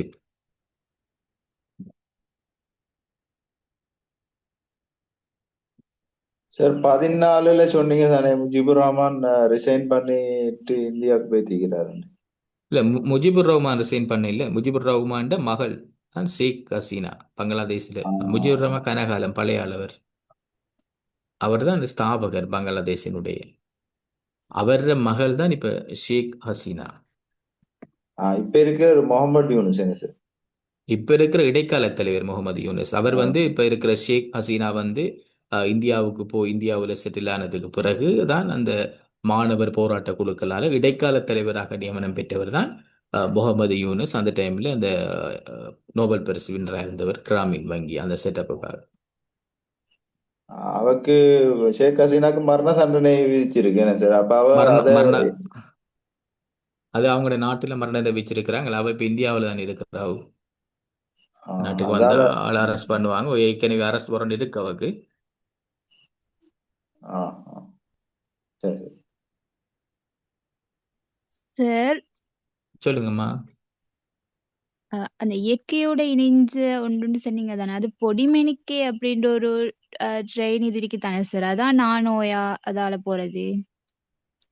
இயற்கையோட இடைஞ்சது அந்த ரயில்ற பேர் இல்லம்மா, அந்த மார்க்கம் நானுயா பதுளை அந்த ரயில்வே ஆ மார்க்கம் தான் அது. Okay sir. ஓ, ரயில்ற பேர் இல்லது, அந்த ரயில்வே மார்க்கம். இப்ப நாங்க சொல்ற அந்த யாழ்ப்பாணம் மட்டக்களப்பு ரயில்வே மார்க்கம்ன்ற மாதிரி அந்த ரயில்வே மார்க்கத்துல போற கூடுதலாக சுற்றுலா பயணிகளை மேல கூட்டிட்டு போவாங்க. நேச்சுரலாக இருக்கிற நிறைய விஷயங்களை பார்த்துட்டு போகக்கூடிய ஒரு இடம் உண்டு. Okay sir. ரயில்வே மார்க்கம் அது.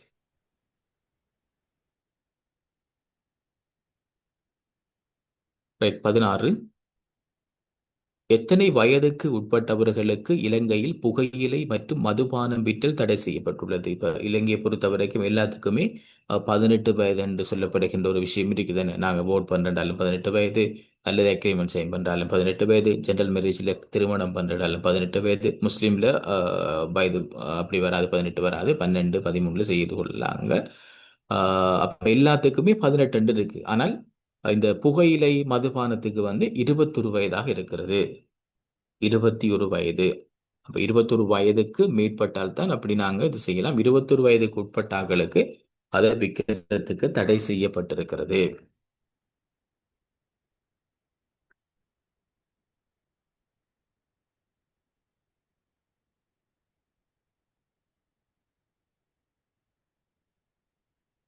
சார் சொல்லுங்கம்மா. சார் கிளாஸ் சரியான ஸ்லோவா போற மாதிரி இருக்கு, கொஞ்சம் ஃபாஸ்ட் பண்ண முடியுமா சார்? ஃபாஸ்டா போகணுமா? ரைட். இன்னைக்கு இப்போ ஃபாஸ்ட் அண்ட் ஸ்லோவாகினா ரைட். ஓகே, பாப்போம், ரெண்டையும் சேர்ந்து போவோம். இப்ப 17 பார்த்தீங்கன்னு சொன்னால் அந்தார்டிகா ஒப்பந்தம் என்பதால் கருதப்படுவது என்ன? இப்ப அந்தார்டிகா ஒப்பந்தம் என்றால் என்ன? இது ஒரு சர்வதேச ரீதியில மிக முக்கியத்துவம் வாய்ந்த நிறைய ஒப்பந்தங்கள் இருக்குது. அதுல ஒன்றுதான் அந்தார்டிகா ஒப்பந்தம் என்றது.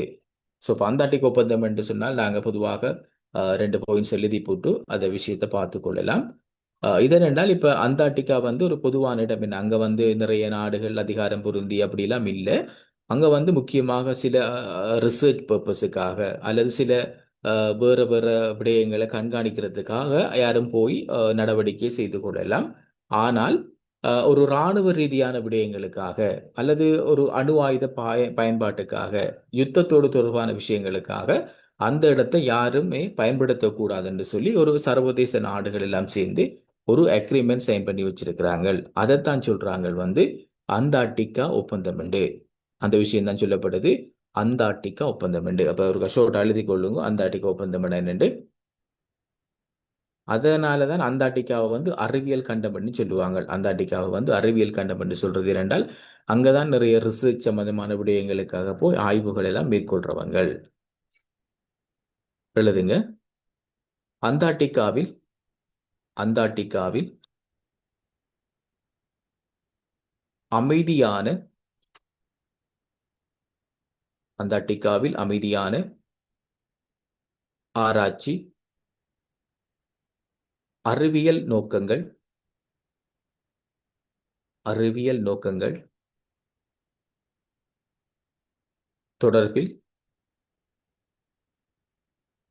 செயற்பாடுகளை மேற்கொள்ள முடியும். அந்தார்டிகாவில் அமைதியான ஆராய்ச்சி, அறிவியல் நோக்கங்கள் தொடர்பில் செயற்பாடுகளை மேற்கொள்ள முடியும். இராணுவ நோக்கத்துக்கு பயன்படுத்த முடியாது. இராணுவ நோக்கத்துக்கு பயன்படுத்த முடியாது.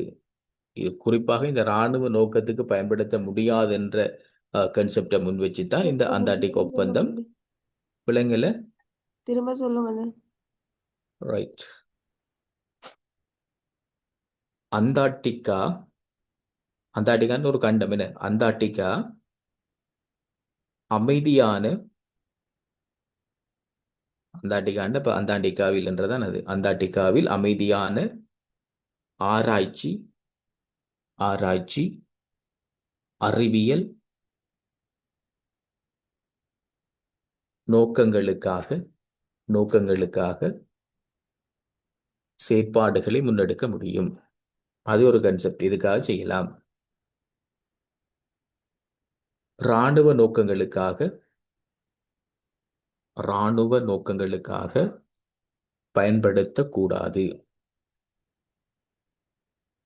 இராணுவ நோக்கங்களுக்கு பயன்படுத்தக்கூடாது. இந்த ஒப்பந்தம் கையெழுத்திடப்பட்டது 1959ஆம் ஆண்டு. இந்த ஒப்பந்தம் கையெழுத்திடப்பட்டது 1959ஆம் ஆண்டு. எங்க வச்சு என்று சொன்னால் அமெரிக்காவினுடைய வாஷிங்டன். அமெரிக்காவினுடைய வாஷிங்டன்.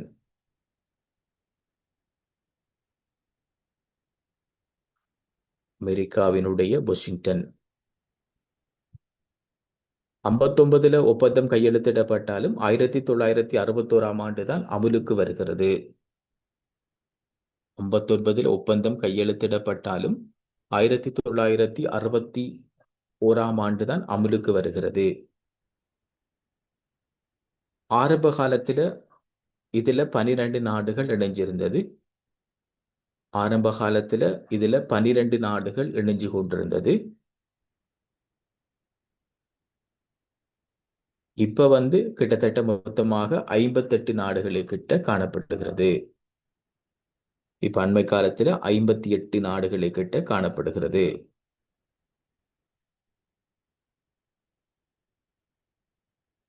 ரைட். 21 சாரி இல்ல பார்க்க வேண்டியது 18 ஆக்ஸ்போர்ட் அகராதியால் 2025ஆம் ஆண்டில் தேர்வு செய்யப்பட்ட வார்த்தை. இப்ப இது அந்த வருடங்கள் முடிகிற பொழுது இந்த மக்கள் மத்தியில பிரபலமாக பேசப்பட்ட வார்த்தைகள் அல்லது நீண்ட காலமாக குறிப்பிட்ட ஒரு காலம் அந்த சமூகத்தில் புழக்கமாக இருக்கிற சில வார்த்தைகளை டிக்ஷனரியில் சேர்த்து அதுக்குரிய ஒரு அர்த்தமாக மாற்றுவாங்க. முதல் காலத்துல கூகுள் என்றது ஒரு தனி வேர்டா இருந்தது. பிற்காலத்தில் பிறகு அது டிக்ஷனரியில் சேர்க்கப்பட்டு கூகுள் என்று சொல்ற அந்த ஆங்கில பதத்துக்குரிய தமிழாக தேடல் அல்லது தேர் என்று சொல்றாங்க. என்ற கூகுள் என்றது இப்போ சர்ச் என்ற விஷயத்துக்கு ஒரு ஒத்தகத்து சொல்லாக இருக்குது. ஆனால் உண்மையான அந்த சொல்ல என்ன? அது அந்த பிரபலத்தின் காரணமாக அதனுடைய பணி காரணமாக தான் பண்ணப்பட்டிருக்குது. ஸோ அதே மாதிரி தான் இந்த முறை 2025ஆம் ஆண்டுல குறிப்பிட்ட ஒரு வார்த்தையை மையப்படுத்தி ஆக்ஸ்போர்ட் அகராதி வெளியிட்டிருக்கிறாங்க. ஸோ அந்த வேர்டை பொருங்க போட்டு விடுறேன்.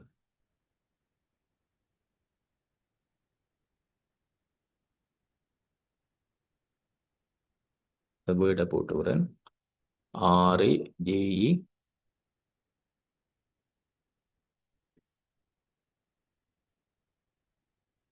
RAJEBAIT ரஜெபைட்.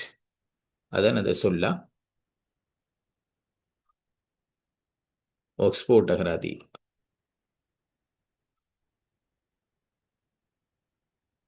ரைட். 21 20 சாரி 19 பார்க்கணும். சிலி நாட்டினுடைய புதிய ஜனாதிபதியாக தேர்வு செய்யப்பட்டுள்ளார். இப்ப உலகளாவிய ரீதியில தேர்தல் நடத்தப்பட்டு முக்கியமாக புதிய பிரதமர்கள் புதிய ஜனாதிபதிகள் தேர்வாயினா அது நோட் பண்ணுங்கள். கனடாவினுடைய பிரதமர் பிரபலமான சில நாடுகளினுடைய பிரதமரை கேட்பாங்க.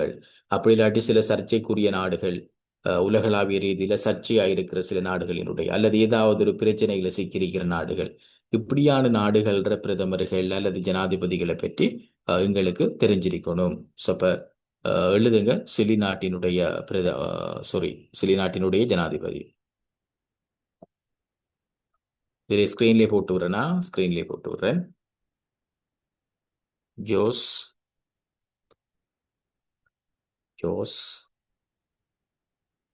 அன்டோனியோ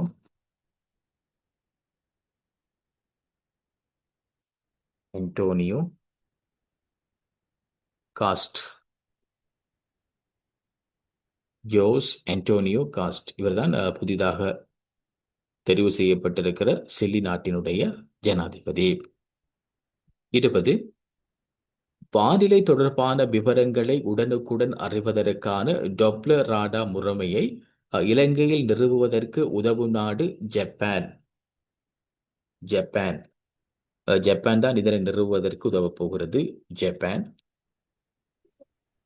எக்ஸ்கியூஸ் மீ சார், சொல்லுங்கம்மா. அதுல அந்த 18வது கேள்விக்குரிய விடைய ஒரு கண்ணொருக்கா சொல்லிருங்க சார். 18வதா? அந்த வேர்டா? ஆமா சார். வேர்ட் வந்து ரஜிபெய்ட் அண்ட் RAGE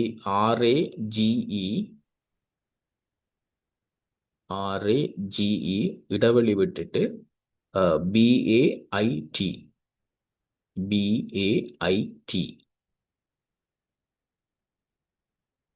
20வது வினாவை பார்த்தீங்கன்னா, இந்த வானிலை தொடர்பான விவரம் என்ன? இப்ப அண்மை காலத்துல இந்த இலங்கையில சில இயற்கை அனர்த்தங்கள் எதிர்வு கூறக்கூடிய நிறைய மக்கள் உயிரிழப்பு எல்லாம் சில குற்றச்சாட்டுகள் முன்வைக்கப்பட்டது. வளிமண்டலவியல் திணைக்களத்தினுடைய அந்த எதிர்வுகூறல் தன்மையும் அந்த அக்யூரேசியை பற்றியும் கேள்விக்குட்படுத்தப்பட்டது. அப்படி ஒரு விமர்சனம் வந்திருந்தது. இந்த டைம்ல அந்த டொப்ளர் ராடர் தொடர்பாக பேசப்பட்டது. இப்ப வந்து அதுக்குரிய பணிகள் ஸ்டார்ட் பண்ணப்பட்டிருக்கிறாங்க. ஆனால் 100% அதனுடைய நன்மை முழுமையாக வந்து 2027 தான் கிடைக்கும் என்று சொல்லப்பட்டது. எழுதி கொள்ளுங்க அது தொடர்பான விஷயங்களை. நாடென்று கேட்டபடியா ஜப்பான். நாடென்று கேட்டிருக்கிறபடியா ஜப்பான். அப்ப இதை அந்த நிறுவனம் என்று கேட்டால் அதை எழுதி கொள்ளுங்க. அந்த நாடென்றா நாங்க ஜப்பான் என்று எழுதலாம். நிறுவனம் என்றால் ஜப்பான். Japan international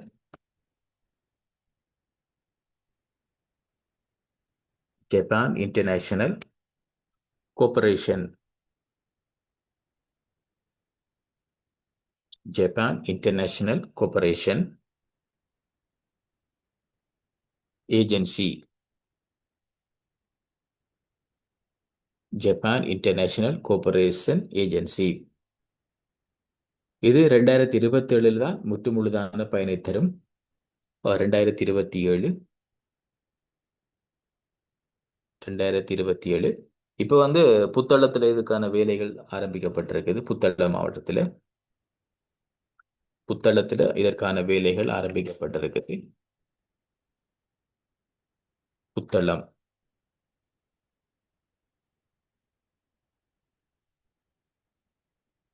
right. 21.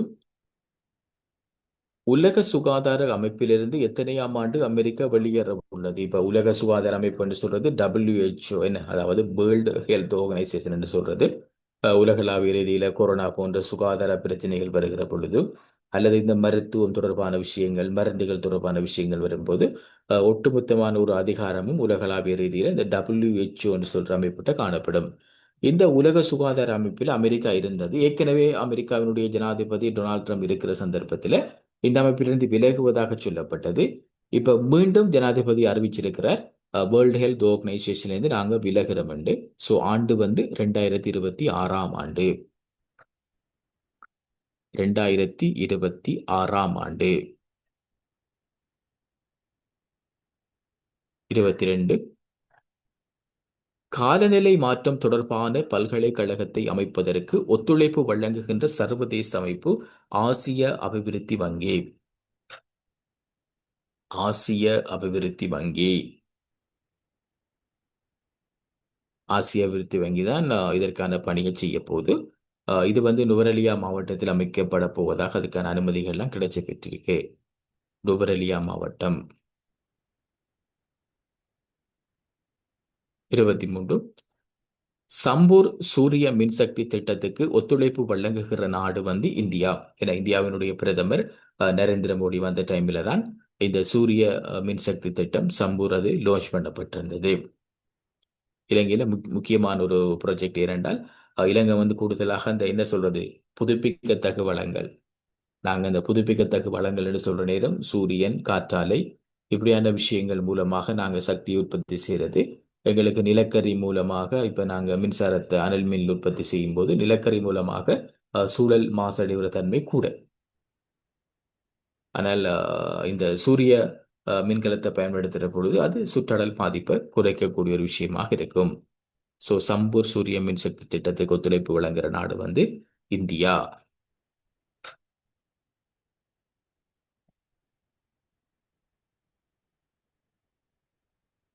செயற்கை நுண்ணறிவு மூலம் முதலாவது அமைச்சரவையை உருவாக்கிய நாடு அல்பேனியா. அல்பேனியா. ஏன்னா இப்ப எல்லா இடமும் ஏஐ என்ற ஒரு விஷயம் வந்திருக்கு. எல்லா இடமும் ஏஐ இருக்குது. அதே மாதிரி ஒரு செயற்கை ரீதியான ஒரு ஒரு கேபினெட் அமைச்சர்களை உருவாக்கி இருக்கிறாங்க. நாடு வந்து அல்பேனியா. அல்பேனியா இது அந்த நாட்டினுடைய பெயர் அல்பேனியா. சார் அந்த அமைச்சரையோ அமைச்சர் இல்லைன்னு சொன்னா அமைச்சரவையோ சார்? அமைச்சர் அமைச்சர் ஒரு ஆள் ஒரு ஆள் ஒரு ஆள். அல்பேனியா தான் அந்த நாடு. அந்த அமைச்சரவையில ஒரு அமைச்சர் இருப்பாங்க. அல்பேனியா அந்த நாடு. அந்த பெயரை வந்து எழுதி கொள்ளுங்க. பெயர் வந்து DIELLA.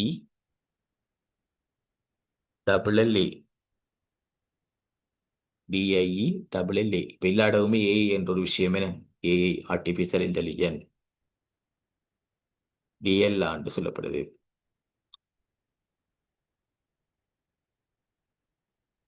ஈரோ ஃபோர்முலா ஓபன் சாம்பியன் தொடரில் ரொக்கி சாம்பியன்ஷிப் வந்த முதலாவது இலங்கையர். இப்ப இலங்கையர்களும் இப்படியான போட்டிகள், இந்த கார் பந்தய ரேஸ் அந்த போட்டிகளை கலந்து கொண்டு வெற்றி பெற்று வராங்க அண்மை காலத்துல. ஸோ பேர் எழுதி கொள்வோம். அவரை பேர் எழுதி கொள்வோம். Juan David.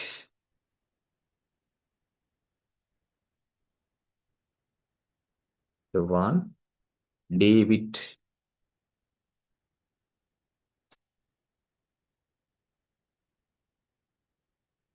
Juan David.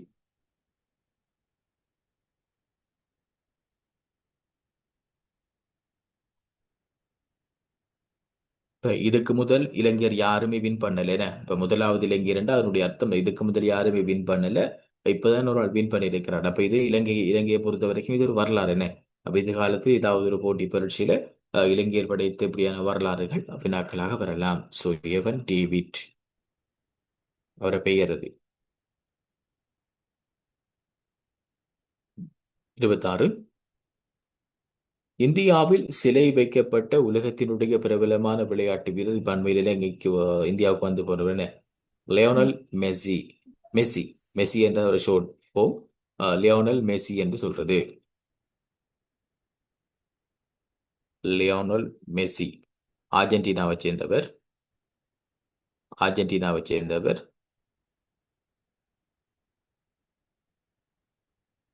Lionel Messi. LIONEL இடைவெளி விட்டு MESSI.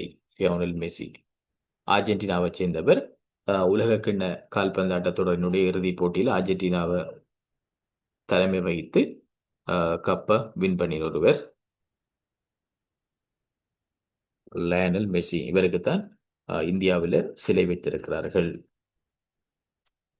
அவர் அண்மையில் இந்தியாவுக்கு வந்து போனவர். அந்த டைம்ல சிலை வைக்கப்பட்டிருக்கிறது. 27. இலங்கை அரசியல் அமைப்பின் பிரகாரம் எத்தனை அமைச்சரவை அந்தஸ்துள்ள அமைச்சர்களை நியமனம் செய்யலாம்? குறைந்தது 30. 30 விட கூடக்கூடாதுன்னு சொல்லப்படுது. Cabinet minister.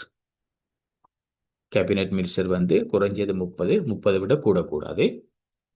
ஆனால் ஒரு சந்தர்ப்பத்தில் 30 விட கூட கேபினெட் மினிஸ்டரை உருவாக்கலாம். அது எப்படின்னு கேட்டால் 2 கட்சிகள் சேர்ந்து ஆட்சிகளை அமைக்கிற பொழுது, பெரிய கட்சிகள் 2 சேர்ந்து ஆட்சி அமைச்சால் அவங்களுக்கு என்ன நிறைய பேருக்கு அமைச்சு பதவி தேவைப்படும்.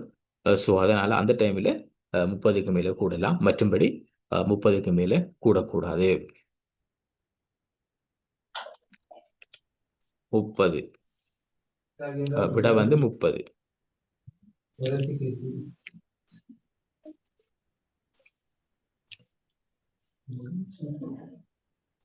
பிள்ளைங்கள ரைட். ஓகே.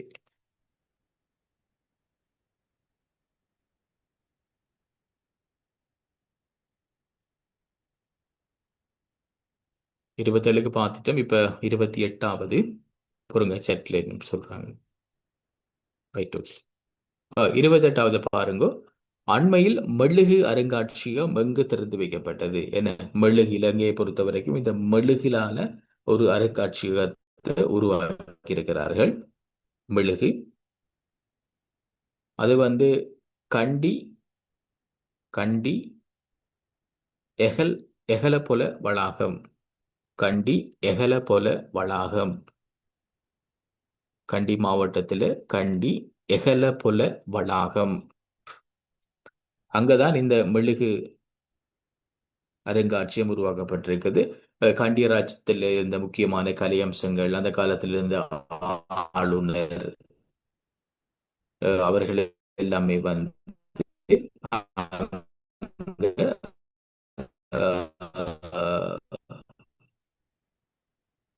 அருங்காட்சியகத்தில் மெழுகு மூலமாக செதுக்கி இருக்கிறார்கள். 2025 7 கண்டி இடம் 17 வந்து தேதி கண்டி. உருவாக்கப்படுகிறது சார். 2025 7ஆம் மாசம் இது 17ஆம் தேதி. ஆ ஆ ஆ.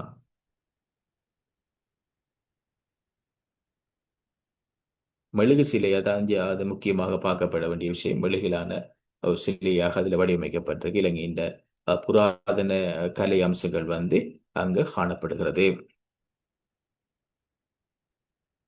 32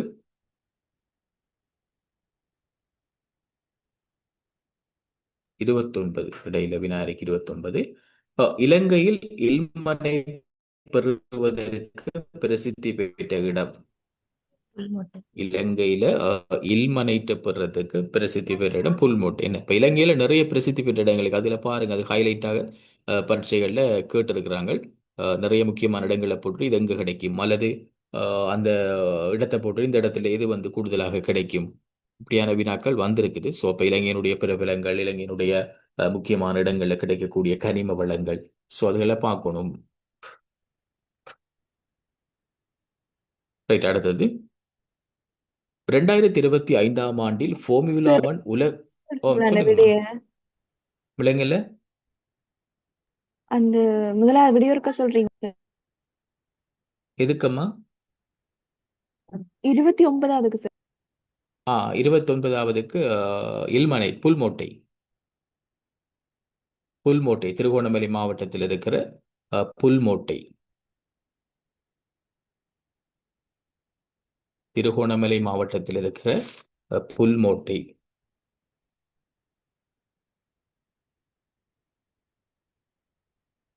புல்மோட்டை. 30 2025ஆம் ஆண்டில் ஃபார்முலா 1 உலக சாம்பியன் பட்டத்தை வென்றவர் சட்லே போறன்னா சில பேர்கள் வந்து சொல்றதை விட சட்ல போற லேசி உங்களுக்கு. லேண்டோ ரைட், அதான் நான்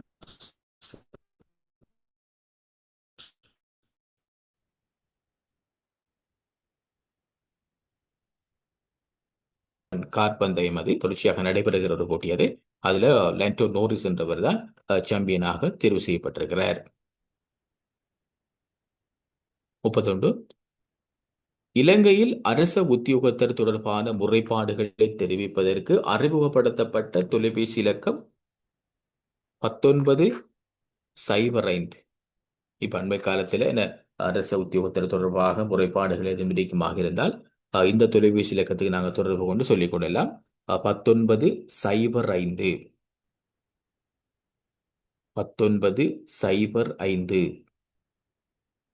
1905. இப்போ புதிய புதிய தொலைபேசி இலக்கங்கள் அண்மை காலத்தில் நிறைய விஷயங்கள் வருது. இப்போ நாங்கள் யூஸ்வலாக ஆல்ரெடி எங்களுக்கு தெரிஞ்ச 1988, 1929, 1954, 1984 எல்லாம் இருக்குது. இப்போ புதிய புதிய தொலைபேசி இலக்கங்கள் புது புது விஷயங்களுக்காக வருது. ஸோ அதுகளை ஹைலைட் பண்ணி வச்சுக்கொள்ளுங்க. ஒருங்க சட்டில் என்ன கேட்குறாங்க. Right, okay okay.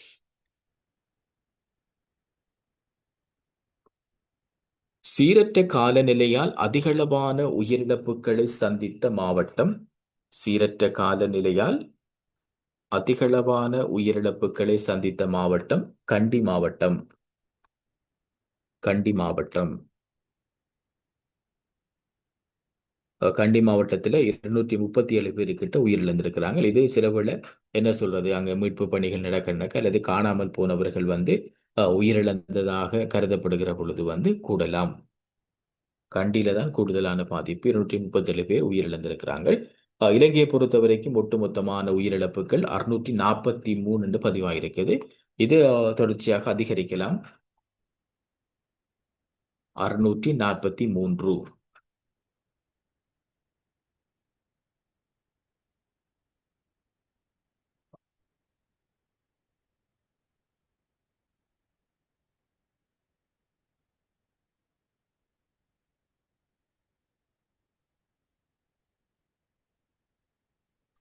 முப்பத்தி மூன்று.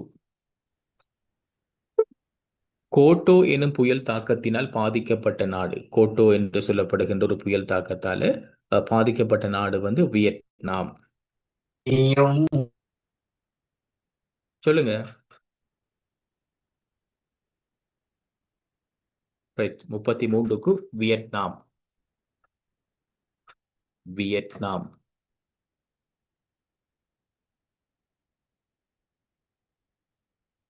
இல்லை சார், பிலிப்பைன்ஸ் வராதா? விலங்கில்ல. இல்ல அது பிலிப்பைன்ஸ்லயும் பாரு, பிலிப்பைன்ஸ் எல்லாம் இந்த கூடுதலான பாதிப்பு வியட்நாமுக்கு. பிலிப்பைன்ஸ்லேயே இப்ப இதுக்கு முதல் 2-3 புயல் வந்திருந்தது. அந்த தெற்காசிய நாடுகள், கிழக்காசிய நாடுகள் கோட்டோக்கு வந்து வியட்நாமும் வரலாம், பிலிப்பைன்ஸையும் இறுக்கி வியட்நாம்லையும் பாதிச்சது.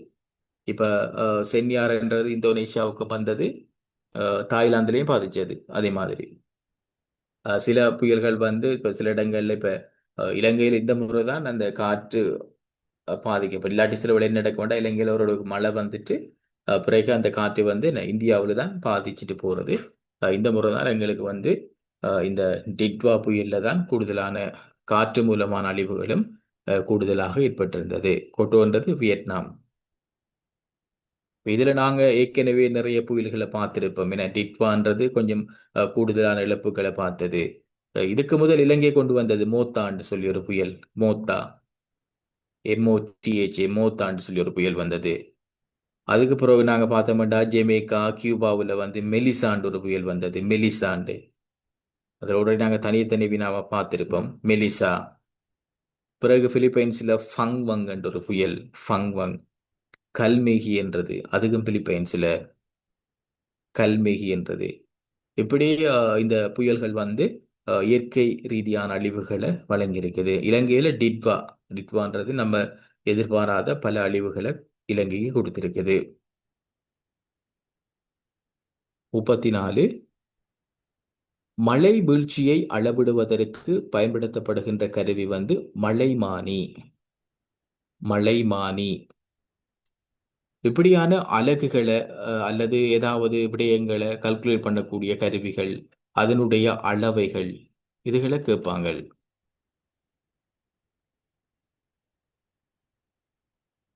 ஸோ மழைமானி. 35. உலக வானிலை அமைப்பினுடைய தலைமையகம் எங்கு அமையப்பெற்றிருக்கிறது? ஜெனீவா. ஜெனீவா. ஜெனீவா, சரி, ஜெனீவா. உலக வானிலை அமைப்பினுடைய தலைமையகம் வந்து ஜெனீவாவில் காணப்படுகிறது. ஜெனீவா. சுவிட்சர்லாந்துன்னு சொல்லலாமா? நாடு வந்து சுவிட்சர்லாந்து, நகரம் வந்து ஜெனீவா. நாடு வந்து சுவிட்சர்லாந்து, நகரம் வந்து ஜெனீவா. இப்ப சில நேரங்கள்ல கேட்பாங்க, என்ன விளையாட்டு போட்டி நடைபெற்று நகரம் இதுன்னு கேட்டால், நாங்க இப்ப 2024 ஒலிம்பிக் நடந்த நகரம் இதுன்னு கேட்டால் பரிசு தான் கொடுக்கணும். இப்ப பிரான்ஸ் என்று சொன்னால் விட பிழைச்சிடும். பிரான்ஸ் என்று சொன்னால் எங்களுக்கு விட பிழைச்சி. இதெல்லாம் அந்த சில நேரங்களில் போன முறை 259 அப்படி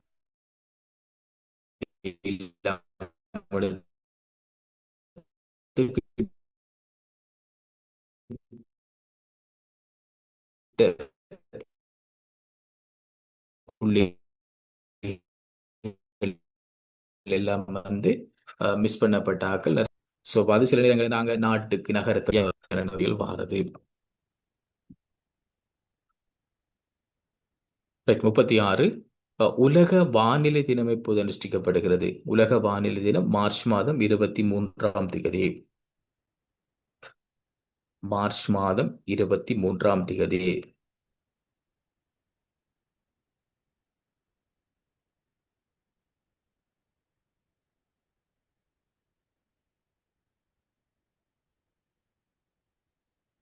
இந்த உலக வானிலை அமைப்பு தொடர்பாக ஒரு பாயிண்ட்ஸ் எழுதி கொள்ளுங்கோ.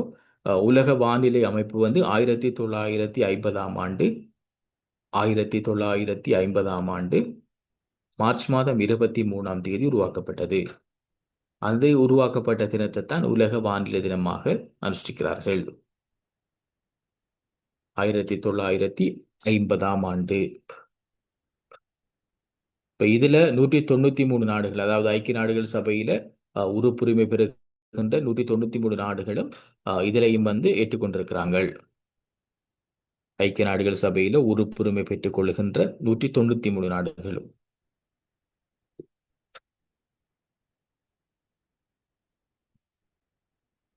Right, okay.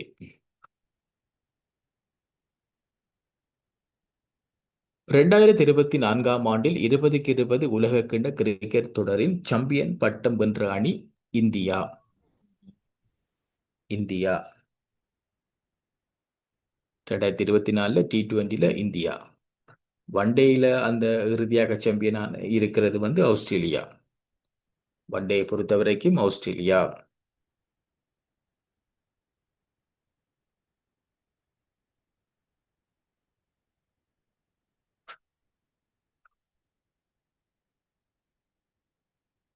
முப்பத்தெட்டு. முதலாவது சர்வதேச ஒருநாள் கிரிக்கெட் போட்டி எத்தனையாம் ஆண்டு நடைபெற்றது? இந்த கேள்வி என்னென்றால் முதலாவது சர்வதேச இந்த உலக கிண்ண போட்டி தொடர், இப்ப வேர்ல்ட் கப் என்ற அடிப்படையில் சர்வதேச ஒருநாள் கிரிக்கெட் போட்டிகளுக்கான வேர்ல்ட் கப் என்ற அடிப்படையில் முதல் முறையாக இப்ப நடந்தது. அதான் அதுக்குரிய வினா. அப்ப அந்த அதுல ஒரு பாயிண்ட்ஸை போட்டு நீங்க எழுதி கொள்ளலாம். வினாவில் எழுதி கொள்ளலாம். ஏன்னா அதுல இருக்குது முதலாவது சர்வதேச ஒருநாள் கிரிக்கெட் போட்டி எத்தனையாம் ஆண்டு நடைபெற்றது. அது இல்லை, முதலாவது சர்வதேச ஒருநாள் கிரிக்கெட் போட்டிக்கான அந்த உலக கிண்ண தொடர் தான் இப்ப நடந்தது. அது நடந்தது 1975ஆம் ஆண்டு. 1975ஆம் ஆண்டு தான் இப்ப இருக்கிற நாங்க சொல்லுவோம் சர்வதேச ஒருநாள் கிரிக்கெட் போட்டிக்கான உலக கிண்ணம் என்று சொல்லி ஆஸ்திரேலியா இறுதியாக எடுத்தது. அப்ப சோ அந்த டைம்ல முதலாவது கிரிக்கெட் போட்டி தொடர் 1975 நடந்திருக்குது. அதுல வின் பண்ணினது மேற்கிந்திய தீவுகள். ஃபர்ஸ்ட் சாம்பியன் ஆயிருக்கிறாங்க மேற்கிந்திய தீவுகள். பிறகு 79ஆம் ஆண்டு நடந்திருக்கு. அதுலயும் மேற்கிந்திய தீவுகள் தான் சாம்பியன் ஆகியிருக்குது. அதுலயும் மேற்கிந்திய தீவுகள் தான் சாம்பியன் ஆகியிருக்கிறாங்க. 39. சர்வதேச 20க்கு 20 கிரிக்கெட் போட்டி தொடர் முதன் முறையாக எத்தனையாம் ஆண்டு நடத்தப்பட்டது? 2007ஆம் ஆண்டு.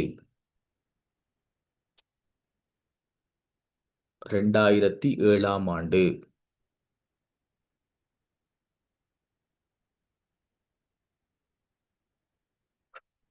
ரெண்டாயிரத்தி ஏழாம் ஆண்டு இந்த போட்டி நடக்கிற பொழுது ஃபர்ஸ்ட் டைம் வந்து அதுல வின் பண்ணினானு இந்தியா. ஃபர்ஸ்ட் டைம் வின் பண்ணினானு இந்தியா.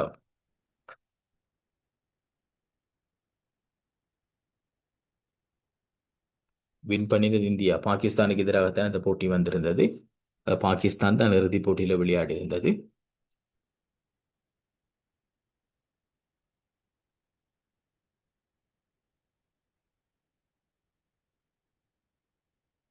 ரெண்டாயிரத்தி ஏழாம் ஆண்டு இந்த போட்டிகள் எல்லாம் நடந்தது சவுத் ஆப்பிரிக்காவில், அதாவது தென்னாப்பிரிக்கா. இந்த போட்டிகள் நடந்தது தென்னாப்பிரிக்கா. போட்டி நடந்தது தென்னாப்பிரிக்காவில்.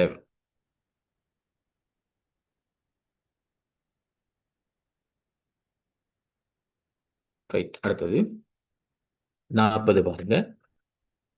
அண்மையில் ஆஸ்திரேலியாவில் நடைபெற்ற பயங்கரவாத தாக்குதலின் போது தமது உயிரை பணயம் வைத்து துப்பாக்கிதாரியை மடக்கி பிடித்து சர்வதேச ரீதியின் கவனத்தை ஈர்த்தவர். இப்ப இது உலகளாவிய ரீதியில இந்த சமூக வலைத்தளங்கள்ல வந்தது என்ன, அதாவது ஒருவர் ஷூட் பண்ற, நிறைய பேர் உயிரிழக்கிறாங்க. அதுக்கு பிறகு ஒரு ஆள் வந்து அவரை தடுக்கிறார். பிறகு Ahmed Ahmed. Right right okay. அப்ப அது வந்து எல்லா இடமும் எல்லா ஊடகங்கள்லையும் பேசப்பட்டதால அது ஒரு ரீச்சான விஷயமா இருக்குதுன்னு. ஸோ இப்போ அப்படியான விஷயங்களை சில பேர் ஹைலைட் பண்ணிக்கொள்ளலாம். அப்போ அவர பேர் எழுதுங்க. என்றால் பிரதமர் வந்து அன்டோனி அல்பானிஸ், ஆஸ்திரேலியாவுடைய பிரதமர் அன்டோனி அல்பானிஸ் அவரெல்லாம் போய் வந்து ஹாஸ்பிட்டலில் சந்திச்சிருந்தாங்க. ஸோ அவர் பெயர் வந்து அஹமட் அல் அஹமட். லேசான பேர் ஞாபகம் வைக்கிறதுக்கு என்ன, அஹமட் அல் அஹமட். அஹமட் அல் அஹ்மட் அஹ்மட் அல் அஹ்மட் இதுதான் அவர் பெயர். இப்ப இந்த சம்பவத்தை பொறுத்த வரைக்கும் இது வந்து நடந்தது வந்து ஆஸ்திரேலியாவினுடைய பொண்டி பீச் என்று சொல்லப்படுற இடம். ஆஸ்திரேலியாவினுடைய பொண்டி பீச், BONDIBEACH,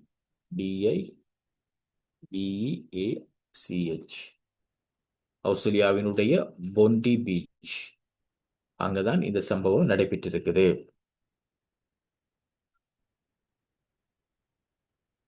இதுல ரெண்டு துப்பாக்கிதாரிகள் பிரயோகம் செய்திருக்கிறார்கள். 2 பேர். ஒரு ஆள் வந்து சஜீத் அக்ரம், அடுத்தது வந்து நவீத் அக்ரம். இவங்க தந்தை மகனும் என்று சொல்லப்படுகிறது. எழுதிக் கொள்ளுங்க.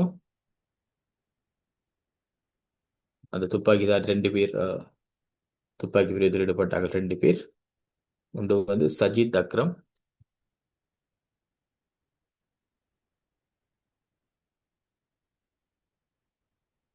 சஜீத் அக்ரம், சஜீத் அக்ரம்.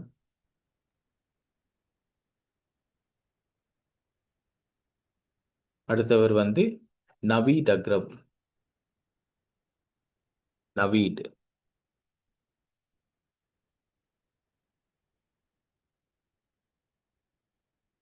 சஜீத் அக்ரம், நவீத் அக்ரம். இந்த 2 பேரும் தான் துப்பாக்கி பிரயோகத்தை நடத்தி ஏற்கனவே ஒரு ஆள் இறந்துட்டார். மற்றவர் தான் இவர் பிடிச்சது, அகமட் அல் அகமட் என்றவர் பிடிச்சது. இந்த அகமட் அல் அகமட் என்று சொல்றவர் அவர் வந்து சிரியாவிலிருந்து வந்து இடம்பெயர்ந்து இந்தியாவில் சிட்டிசன்ஷிப் எடுத்து அமெரிக்காவில் சிட்டிசன்ஷிப் எடுத்தொருவர். அமெரிக்காவில் ஆஸ்திரேலியா. இவர் வந்து சிரியாவிலிருந்து வந்து இந்த ஆஸ்திரேலியாவில் சிட்டிசன்ஷிப் எடுத்தொருவர்.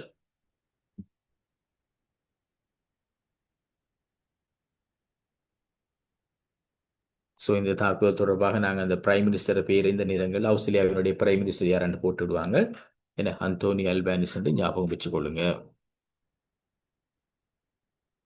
இந்தியாவின் பிரதமர் நரேந்திர மோடிக்கு எத்தியோப்பியாவால் ஒரு விருது வழங்குறாங்க. இப்ப இந்திய பிரதமரை பொறுத்த வரைக்கும் உலகளாவிய ரீதியில நிறைய விருது வழங்கப்பட்டு கொண்டு வருது. அதுல எழுதிக் கொள்ளுங்க. எத்தியோப்பியாவால வழங்கப்பட்ட விருது,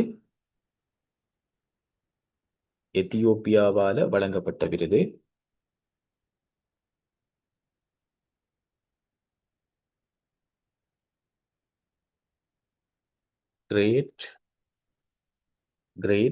honor,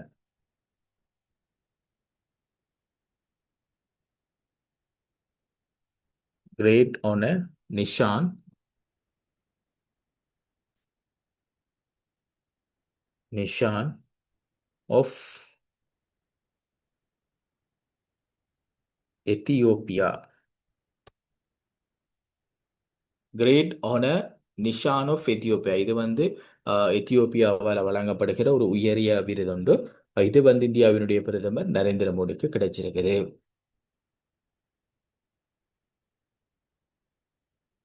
இந்த விருதை வழங்கினவர் வந்து எத்தியோப்பியாவினுடைய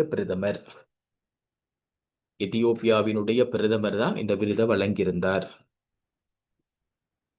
பிரதமர் வந்து அபி அஹமட். எத்தியோப்பியாவினுடைய பிரதமர்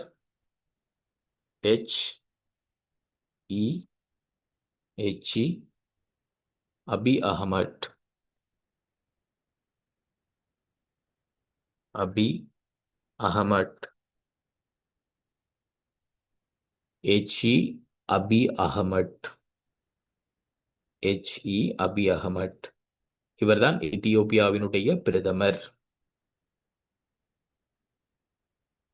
42. கம்போடியாவுடன் எல்லை பிரச்சனையில் ஈடுபடும் ஒரு நாட்டினுடைய பாராளுமன்றம் அண்மையில் கலைக்கப்பட்டது. அது தாய்லாந்து.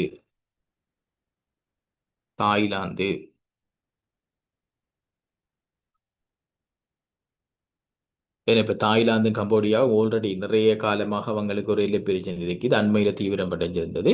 இப்ப மீண்டும் வந்து 2 நாடுகளுமே முரண்பட்டு கொண்டிருக்குது. அப்ப இடையில தாய்லாந்தினுடைய பாராளுமன்றமும் கலைக்கப்பட்டிருக்குது. 43. இலங்கையினுடைய புராதன காலத்து கல்வெட்டுகளில் வதால சபான எனும் சொற்பிரயோகங்கள் தற்காலத்தில் குறிக்கின்ற விடயம். இப்ப அந்த காலத்துல மன்னர் காலத்துல கூட நீதிமன்றங்கள், பாராளுமன்றம் அப்படியான செட்டப்புகள் வேற வேற வழிமுறைகள்ல காணப்பட்டிருக்குது. அதுல தான் இந்த என்ன சொல்றது, இப்ப இதுல சொல்லப்பட்டிருக்கின்ற அந்த வார்த்தைகள், அதாவது என்ன வதால சபாவை எழுதி கொள்ளுங்க என்னண்டு.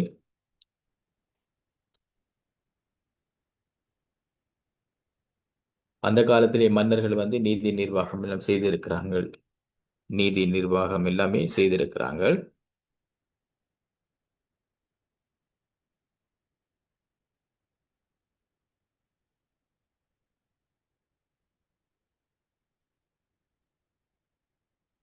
எழுதுங்க. அதுல வதால என்று சொல்லப்படுறது சட்டத்துறை. வதால் என்று சொல்லப்படுறது சட்டத்துறை. இப்ப நாங்க பார்லிமெண்ட் என்று சொல்ற மாதிரி வதால் என்று சொல்றது சட்டத்துறை.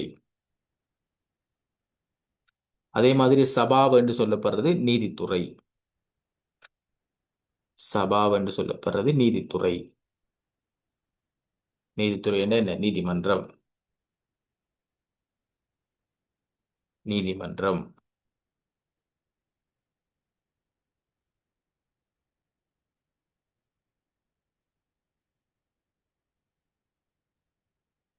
என்ட்ரோமிக்ஸ் எனப்படும் மருந்து எதற்காக பயன்படுத்தப்படுவதாக ரஷ்யா அறிவித்தது? எதற்காக? இந்த கேள்வி புற்றுநோய், ரைட். என்ன அப்ப சில நேரம் சொல்லுங்க. இது நாங்க அறிமுகப்படுத்துறதுக்கு முதல் ரஷ்யா சொன்ன டைம்ல கூட இந்த வினா பார்த்தினாங்க. அப்ப தொடர்ச்சியாக அது அப்டேட் ஆகிக்கொண்டே வருது. அப்ப சில நேரங்கள் என்ன வாங்கன்னா அது நேரடியாக அந்த மருந்திர பேரை போட்டு இந்த மருந்து உற்பத்தி செய்யற நாடு இருக்கலாம், அல்லது இந்த மருந்திர பேரை போட்டு இது எந்த பர்பஸுக்காக பயன்படுத்தப்படுது இருக்கலாம். ஸோ அதே மாதிரி என்டோரோமிக்ஸ் எனப்படுகின்ற மருந்து பயன்படுத்தப்படுறது வந்து புற்றுநோய். புற்றுநோய்.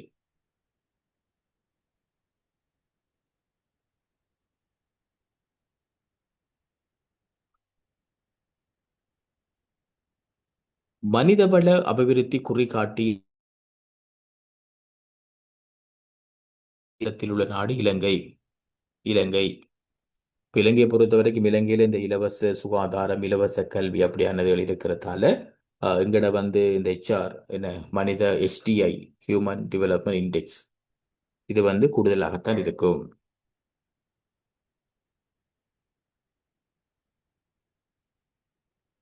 நாங்க 89 என்ன 89 இடத்துல நாங்க இருக்கிறோம்.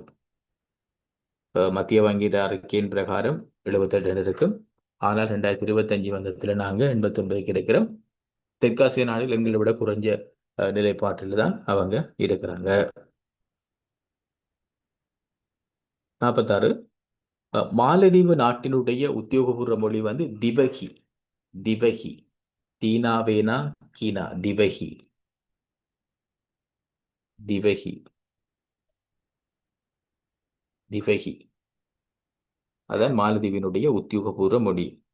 இந்த மனிதவள குறிகாட்டிய அதுக்குள்ள நிறைய விஷயம் உள்ளடங்குமா, அதுகளை பேஸ் பண்ணித்தான் இந்த வேலை திட்டங்கள் செய்யறாங்க. உதாரணமா நீங்க பாத்தீங்கன்னு சொன்னால் அதுக்குள்ள ஆயுள் எதிர்பார்க்கின்ற விஷயம் இருக்கும். கல்வி தொடர்பான விஷயங்கள், கல்வி அறிவு அல்லது கல்வி பற்றிய விஷயங்கள், மற்றது எங்களுடைய வாழ்க்கை முறைமைகள் அல்லது வாழ்க்கை தரங்கள், இப்படியான நிறைய கேட்டகரிஸை வச்சு கொண்டுதான் அவங்க இந்த மனிதவள அபிவிருத்தி சுட்டி என்ற ஒரு விஷயத்தை கணக்கெடுத்து கொண்டு வராங்க.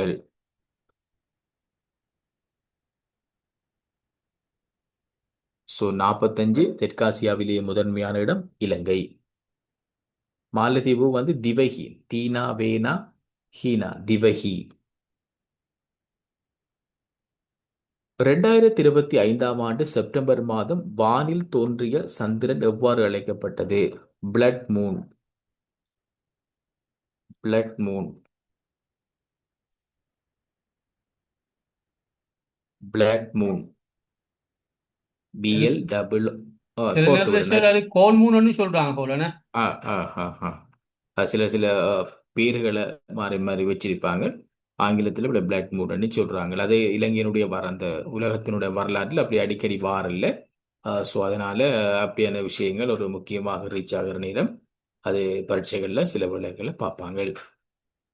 இந்த சந்திரனே தான் ஞாபகம் வருது. முக்கியமாக அந்த கிரகங்கள் தொடர்பான அவ்வளவு விஷயங்களையும் பாருங்களா.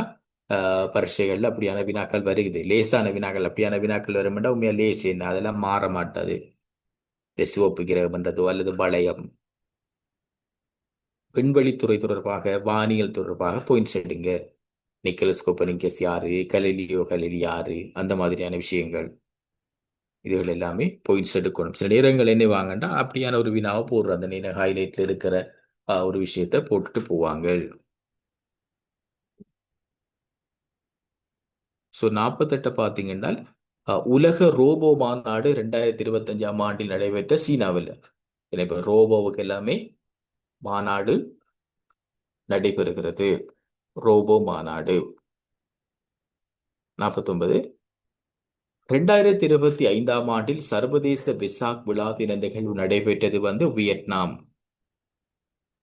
வியட்நாம் இதில் தான் இலங்கையினுடைய ஜனாதிபதி அனுரகுமார திசாநாயக்க கலந்து கொண்டிருந்தார்.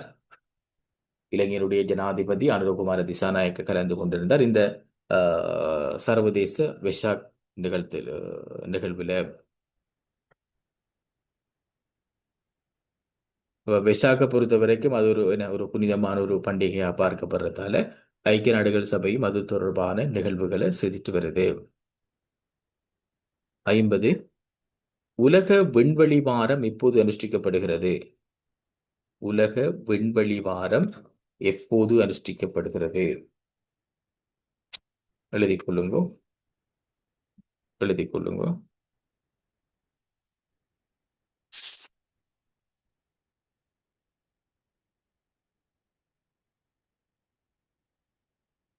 அக்டோபர் 4 தொடக்கம் 10. அக்டோபர் 4 தொடக்கம் 10. அக்டோபர் மாதம் 4ஆம் தேதி தொடக்கம் 10ஆம் தேதி வரைதான் விண்வெளி வாரம் என்று சொல்லப்படுது.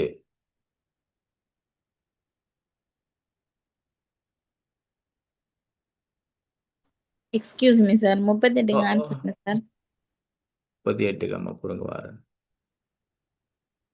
38 வந்து முதலாவது சர்வதேச ஒரு நாள் கிரிக்கெட் போட்டி, அந்த வேர்ல்ட் கப் நடந்தது தான் கேட்குறாங்க.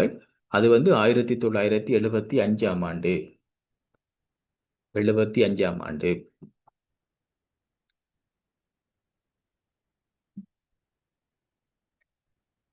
இதில் ஒரு விஷயம், இந்த ஐபிசிசி என்று ஒன்று இருக்குது. ஐபிசிசி என்றுட்டு ஐபிசிசி அதாவது inter governmental panel climate change. இதுவும் காலநிலை மாற்றத்தோடு தொடர்பான விஷயம்தான். காலநிலை மாற்றங்களோடு தொடர்பான விஷயம்.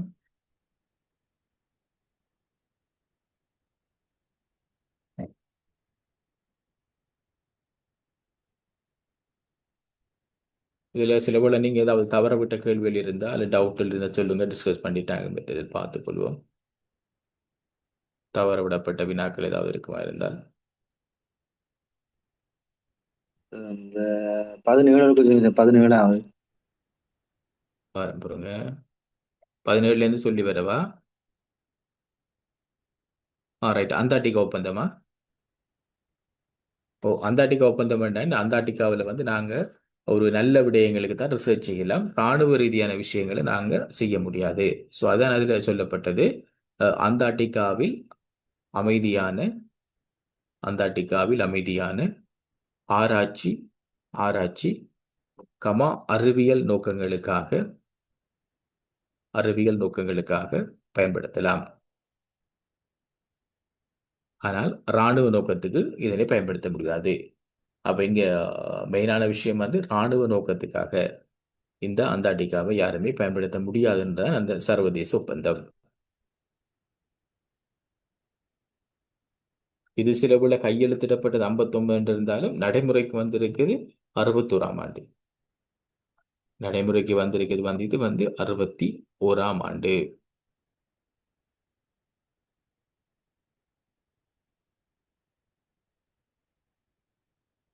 எனக்கு எல்லாரும் உண்டா போட்டா சில போல மிஸ் பண்றதுக்கு வாய்ப்பு இருக்கு. பொறுங்க வரேன்.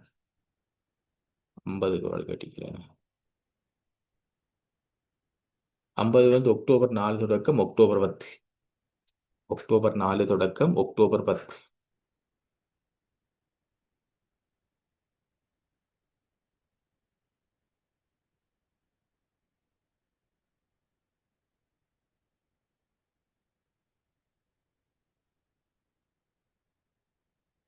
ஒன்பதும் 11ம் 30. 30.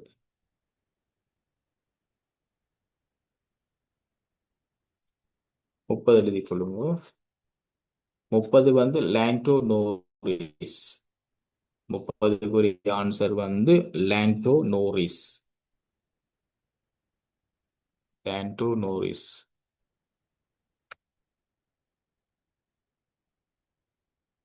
9ம் 11. 9ம் 11.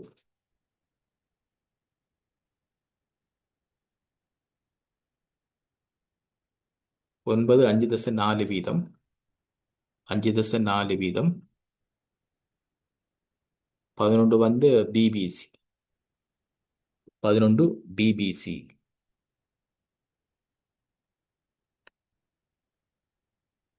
11 பிபிசி. போட்டதெல்லாம் போட்டுக்கண்டீங்க. சில வேளை உங்களுக்கு வந்து ஏதாவது விடைகள் தெரியல என்றால் அல்லது ஏதாவது கிளாரிஃபிகேஷன் சொல்லுங்க. 1 16 44. 1 வந்து இந்த வெள்ளத்தினால் பாதிக்கப்பட்ட மக்களை ஆற்றுப்படுத்துறதுக்கான ஒரு திட்டம், கவுன்சிலிங் தொடர்பான ஒரு ப்ராஜெக்ட். வெள்ளத்தால் பாதிக்கப்பட்ட மக்களை ஆற்றுப்படுத்துறதுக்கான ஒரு ப்ராஜெக்ட் அது. 16 44. 16க்கு வந்து 21. 16க்கு 21.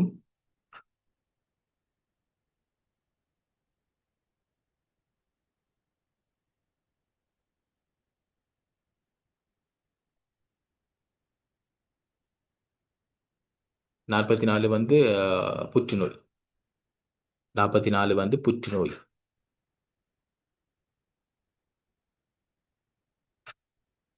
புற்றுநோய்.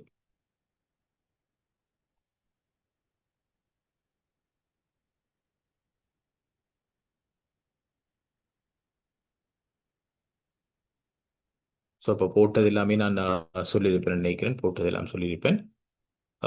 முக்கியமாக தொடர்ச்சியாக அப்டேட் பண்ணுங்க. சில விஷயங்கள் அப்டேட்டுகள் வருகிற பொழுது நாங்கள் செய்வோம். சில விஷயங்கள் மாறாமல் இருக்கக்கூடிய விஷயங்களை வேறையா ஒரு நோட் புக்கில் குறித்து எடுத்துக்கொள்ளலாம் நீங்கள்.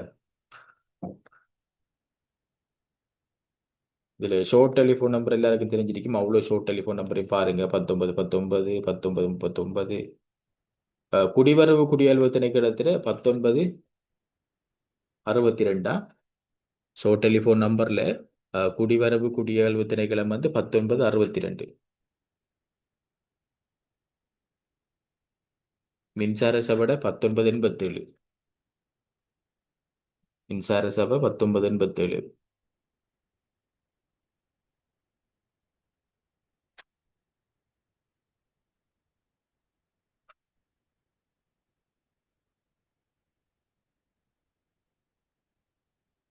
இப்போ கண்டிப்பாக அந்த நம்பர்களை ஞாபகம் வச்சுக்கொள்ளணுமா? 16லேருந்து 21 கேட்குறீங்க. ரைட் பாருங்க. 16க்கு வந்து 21 வயதுக்கு உட்பட்டவர்களுக்கு வழங்க முடியாது. 21 வயது. 17 வந்து அந்தார்டிகா ஒப்பந்தம். அந்தார்டிகா ஒப்பந்தம் என்னன்னா, அந்தார்டிகா கண்டத்தில் ஒரு ரிசர்ச் பர்பஸுக்காக மட்டும்தான் அதை பயன்படுத்தலாம். அதை தவிர யுத்த நோக்கங்களுக்காகவோ அல்லது வேறு விஷயங்களுக்காகவோ பயன்படுத்த முடியாது. அடுத்தது 18 வந்து அக்டோபர் ஆக்ஸ்போர்ட் அகராதியில சேர்க்கப்பட்டது. ஆக்ஸ்போர்ட் அகராதியில சேர்க்கப்பட்டது.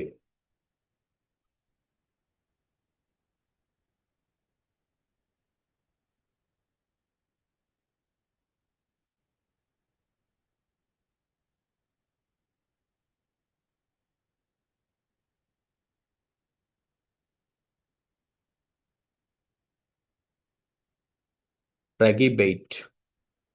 RAGE RAGE இடைவெளி விட்டுட்டு BAIT.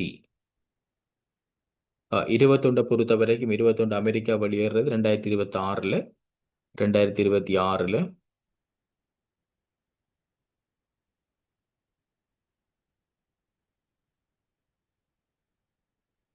ரைட். வேற எது?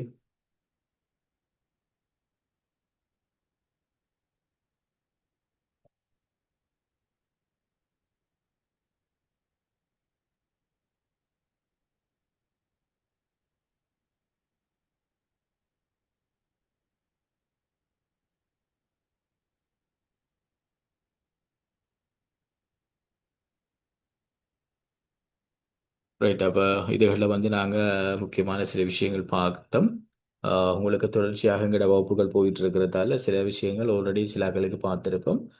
புதிதாக வந்தாக்கள் இந்த ரெக்கார்டிங்கில் ஒரு கேட்டு பாருங்கள்.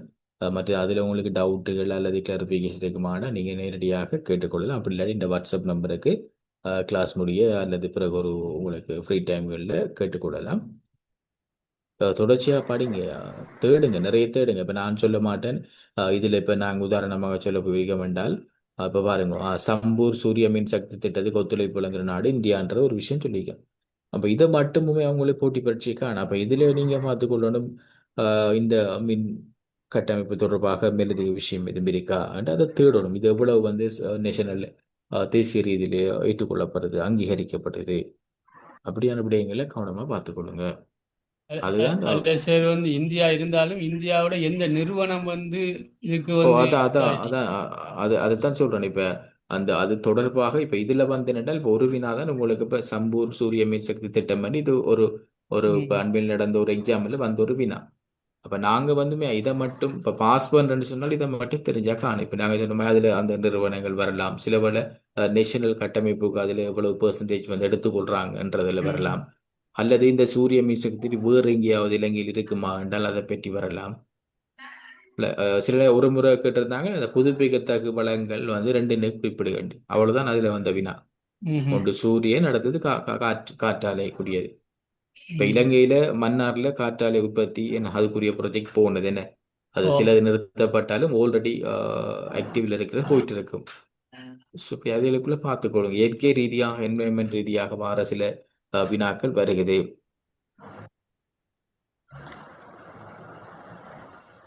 போன முறை நடந்த பேப்பர்களை நாங்கள் ஒரு பார்ப்போம். சில வினாக்கள் எடுக்கப்பட்டிருக்கும். அதை நாங்கள் அதை பார்த்துக்கொள்ளலாம். அதில் முதலாவது வினாவே தென்னாப்பிரிக்காவினுடைய ஜனாதிபதி தொடர்பாகத்தான் வந்திருந்தது. இப்போ பரவலாக படிக்கணும். நம்ம எல்லா பாடம் நீங்கள் படிக்கிறபடியா சில வேலையோட இருப்பியல் கொஞ்சம் என்ன சொல்றது, டைம் எல்லாம் இல்லாமல் இருக்கும். அதனால ஒருக்கா மின்னக்கட்டு பாருங்க, ஒருக்கா அது ஹெல்ப்பாக இருக்கும் உங்களுக்கு. சார், இந்த பொது அறிவை பொறுத்தவரையில் சார், நீங்க தயாரிக்கிற நோட்ஸ்கள் வந்து மிச்சம் இம்பார்ட்டன்ட் எங்களுக்கு. அது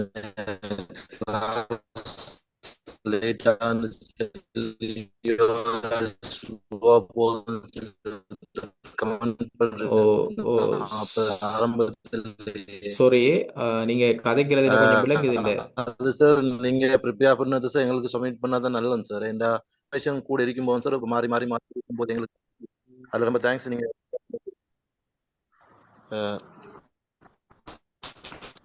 கொஞ்சம் நீங்க கதைக்கிறது கொஞ்சம் இடையில நிறைய விஷயம் விளங்கல. இந்த ஓவர்லப் ஆயிடும் கூட வாய்ஸ் வந்து ஸ்டார்ட். திருப்பி இருக்கா சொல்லுங்க. நோட்ஸ் சொல்லுங்க பாப்போம். நோட்ஸ் என்னமோன்ற விஷயம் கதைங்க இப்ப விளங்குது. கதைங்க பாப்போம்.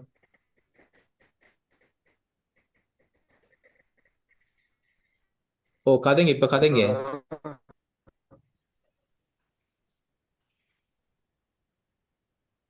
இல்ல, வாய்ஸ் வந்து கொஞ்சம் ஒரு போனை கொஞ்சம் ஒரு அட்ஜஸ்ட் பண்ணிட்டு கதைங்க பாப்போம்.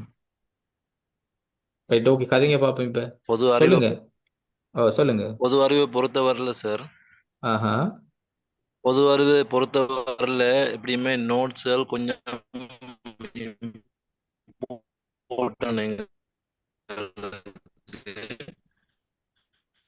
இல்ல மிச்சம்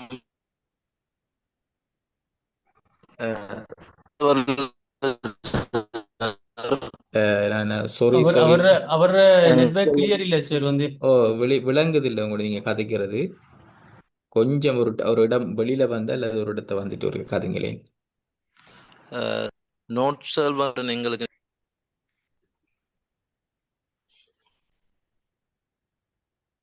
இல்லை, எனக்கு நோட்ஸ்ன்றது மட்டும்தான் விளங்குது, வேற ஒன்றும் விளங்குது இல்லை. Right, brother okay. உங்களோட கேள்விகள் இருந்தால் டைப் பண்ணி போடுங்க.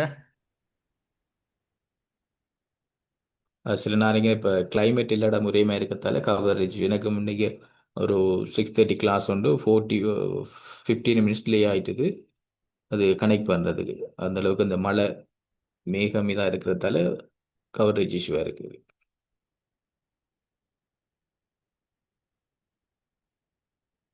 தொடர்ச்சியாக இப்போ அவர் சொன்ன மாதிரி இப்போ அது அந்த விஷயங்களை தேடுங்க. இப்போ நாங்கள் என்னென்னா சில விஷயம் நோட் பண்ணிட்டு சில பேரை கதைக்க வரக்குள்ள சில வேளை மிஸ் பண்ணிட்டு போயிடுவோம்.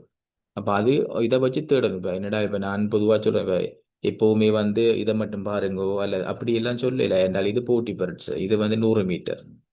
எவ்வளவுக்கு நம்ம தேடுறோமோ இது பாஸ் பண்ணுற எக்ஸாமாக இருந்தால் நாங்கள் சொல்லிட்டா சொல்லுவோம், நீங்கள் அவுட் ஆஃப் தி ஏரியா தேவையில்லை, இதே காணும். ஆனால் இது காம்படிஷன். எல்லாரும் 91 எடுத்தா 90 எடுக்கிறார்கள், வழியில் அடிக்கணும். அதான் நிலைமை.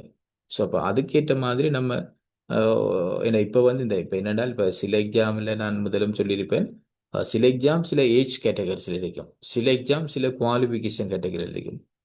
ஆனால் இந்த எக்ஸாம் பொறுத்த வரைக்கும் A-level முடிச்சாக்களும் எழுதுவாங்க, MBA முடிச்சாக்களும் எழுதுவாங்க, டிகிரி ஹோல்டரும் எழுதுவாங்க, அண்டர் கிராஜுவேட்டும் எழுதுவாங்க, ஆல்ரெடி ஒர்க்கில் இருக்கிறாக்களும் எழுதுவாங்க.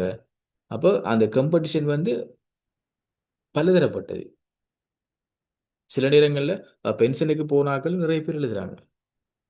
ஸோ அந்த அளவுக்கு அந்த பலதரப்பட்ட காம்படிஷனுக்குள்ளே போகிறண்டால் எல்லா பாடத்திலையும் ஸ்கோப் பண்ண போன முறை 1-2 மிஸ் பண்ணப்பட்டு நிறைய பேர் கால் பண்ணி கதைச்சாக்கெல்லாம் இருக்கிறாங்களா. அப்படி அதாவது ஒரு ஒரு ஆப்டிடியூட் கேள்வியை மிஸ் பண்ணப்படுறது, ஒரு ஜிகே மிஸ் பண்ணுறது, அல்லது ஒரு இங்கிலீஷில் குறைய மார்க்ஸ் வந்தது, அப்படி சில சம்பவங்கள் நடந்திருக்கு. அப்போ இது தொடர்ச்சியாக நீங்கள் தேட தேட இது உங்களுக்கு ஒரு வாய்ப்பு, வேலையோட இதை முடிக்கிறதுக்கு வந்து உண்மையாக நல்லது, ஒரு ஆப்பர்ச்சுனிட்டி. ஸோ அதை நாங்கள் பயன்படுத்தி கொள்வோம். அந்த நீங்கள் கதைச்சி நீங்கள் ஒரு எலிமெண்ட்டாக சொல்லுங்கள், அப்படியே சட்டில் போடுங்க. எனக்கு விளங்கல அந்த notes. Right, okay. Book ready பண்ண. Right, okay okay. சரி, நான் பார்க்குறேன், கொஞ்சம் செய்தமாயிட்டு கிடக்குது. Right, okay okay. இப்படி இந்த வீக்குக்குள்ளே நான் பார்க்கணும் கொஞ்சம்.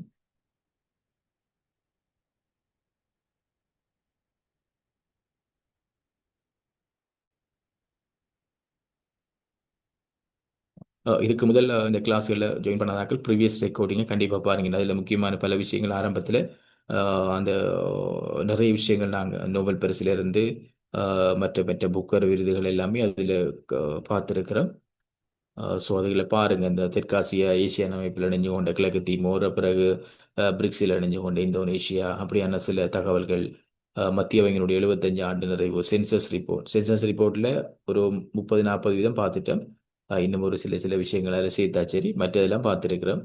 ஸோ இப்போ அந்த ரெக்கார்டிங்களை கேளுங்க, திருப்பி திருப்பி கேட்டு நோட் பண்ணுங்க, இதை வச்சுக்கொண்டு தேடி பாருங்க. இப்போ இதில் ஒரு விஷயம் சொல்லப்பட்டிருக்கு, ஒம்புட்ஸ்மேன். இப்போ இதை தவிர 78 வந்த புதிய விஷயங்கள், நிறைவேற்று அதிகாரம் கொண்ட ஜனாதிபதி முறை, வீதாசார பிரதிநிதித்துவம் என்றது, நாங்கள் பார்த்த அந்த ரிஃபரண்டம் என்றது என்ன, இப்படி அதுகளை பார்த்துக்கொள்ளணும். Right, okay. இதை சில புதிதாக இணைஞ்சு கொண்டாக்களுக்கு ஒரு ஹெல்ப்பாக இருக்குமென்னு சொன்னேன்னா ரைட்.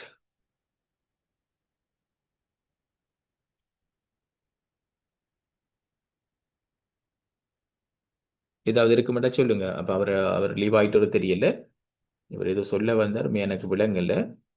முடியுமா இருந்தால் என் நம்பருக்காவது எடுத்து சொல்லுங்க, கன்சிடர் பண்ணுறேன்.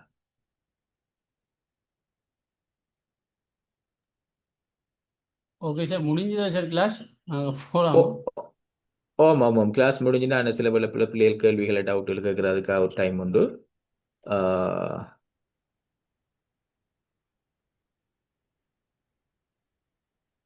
ரைட்.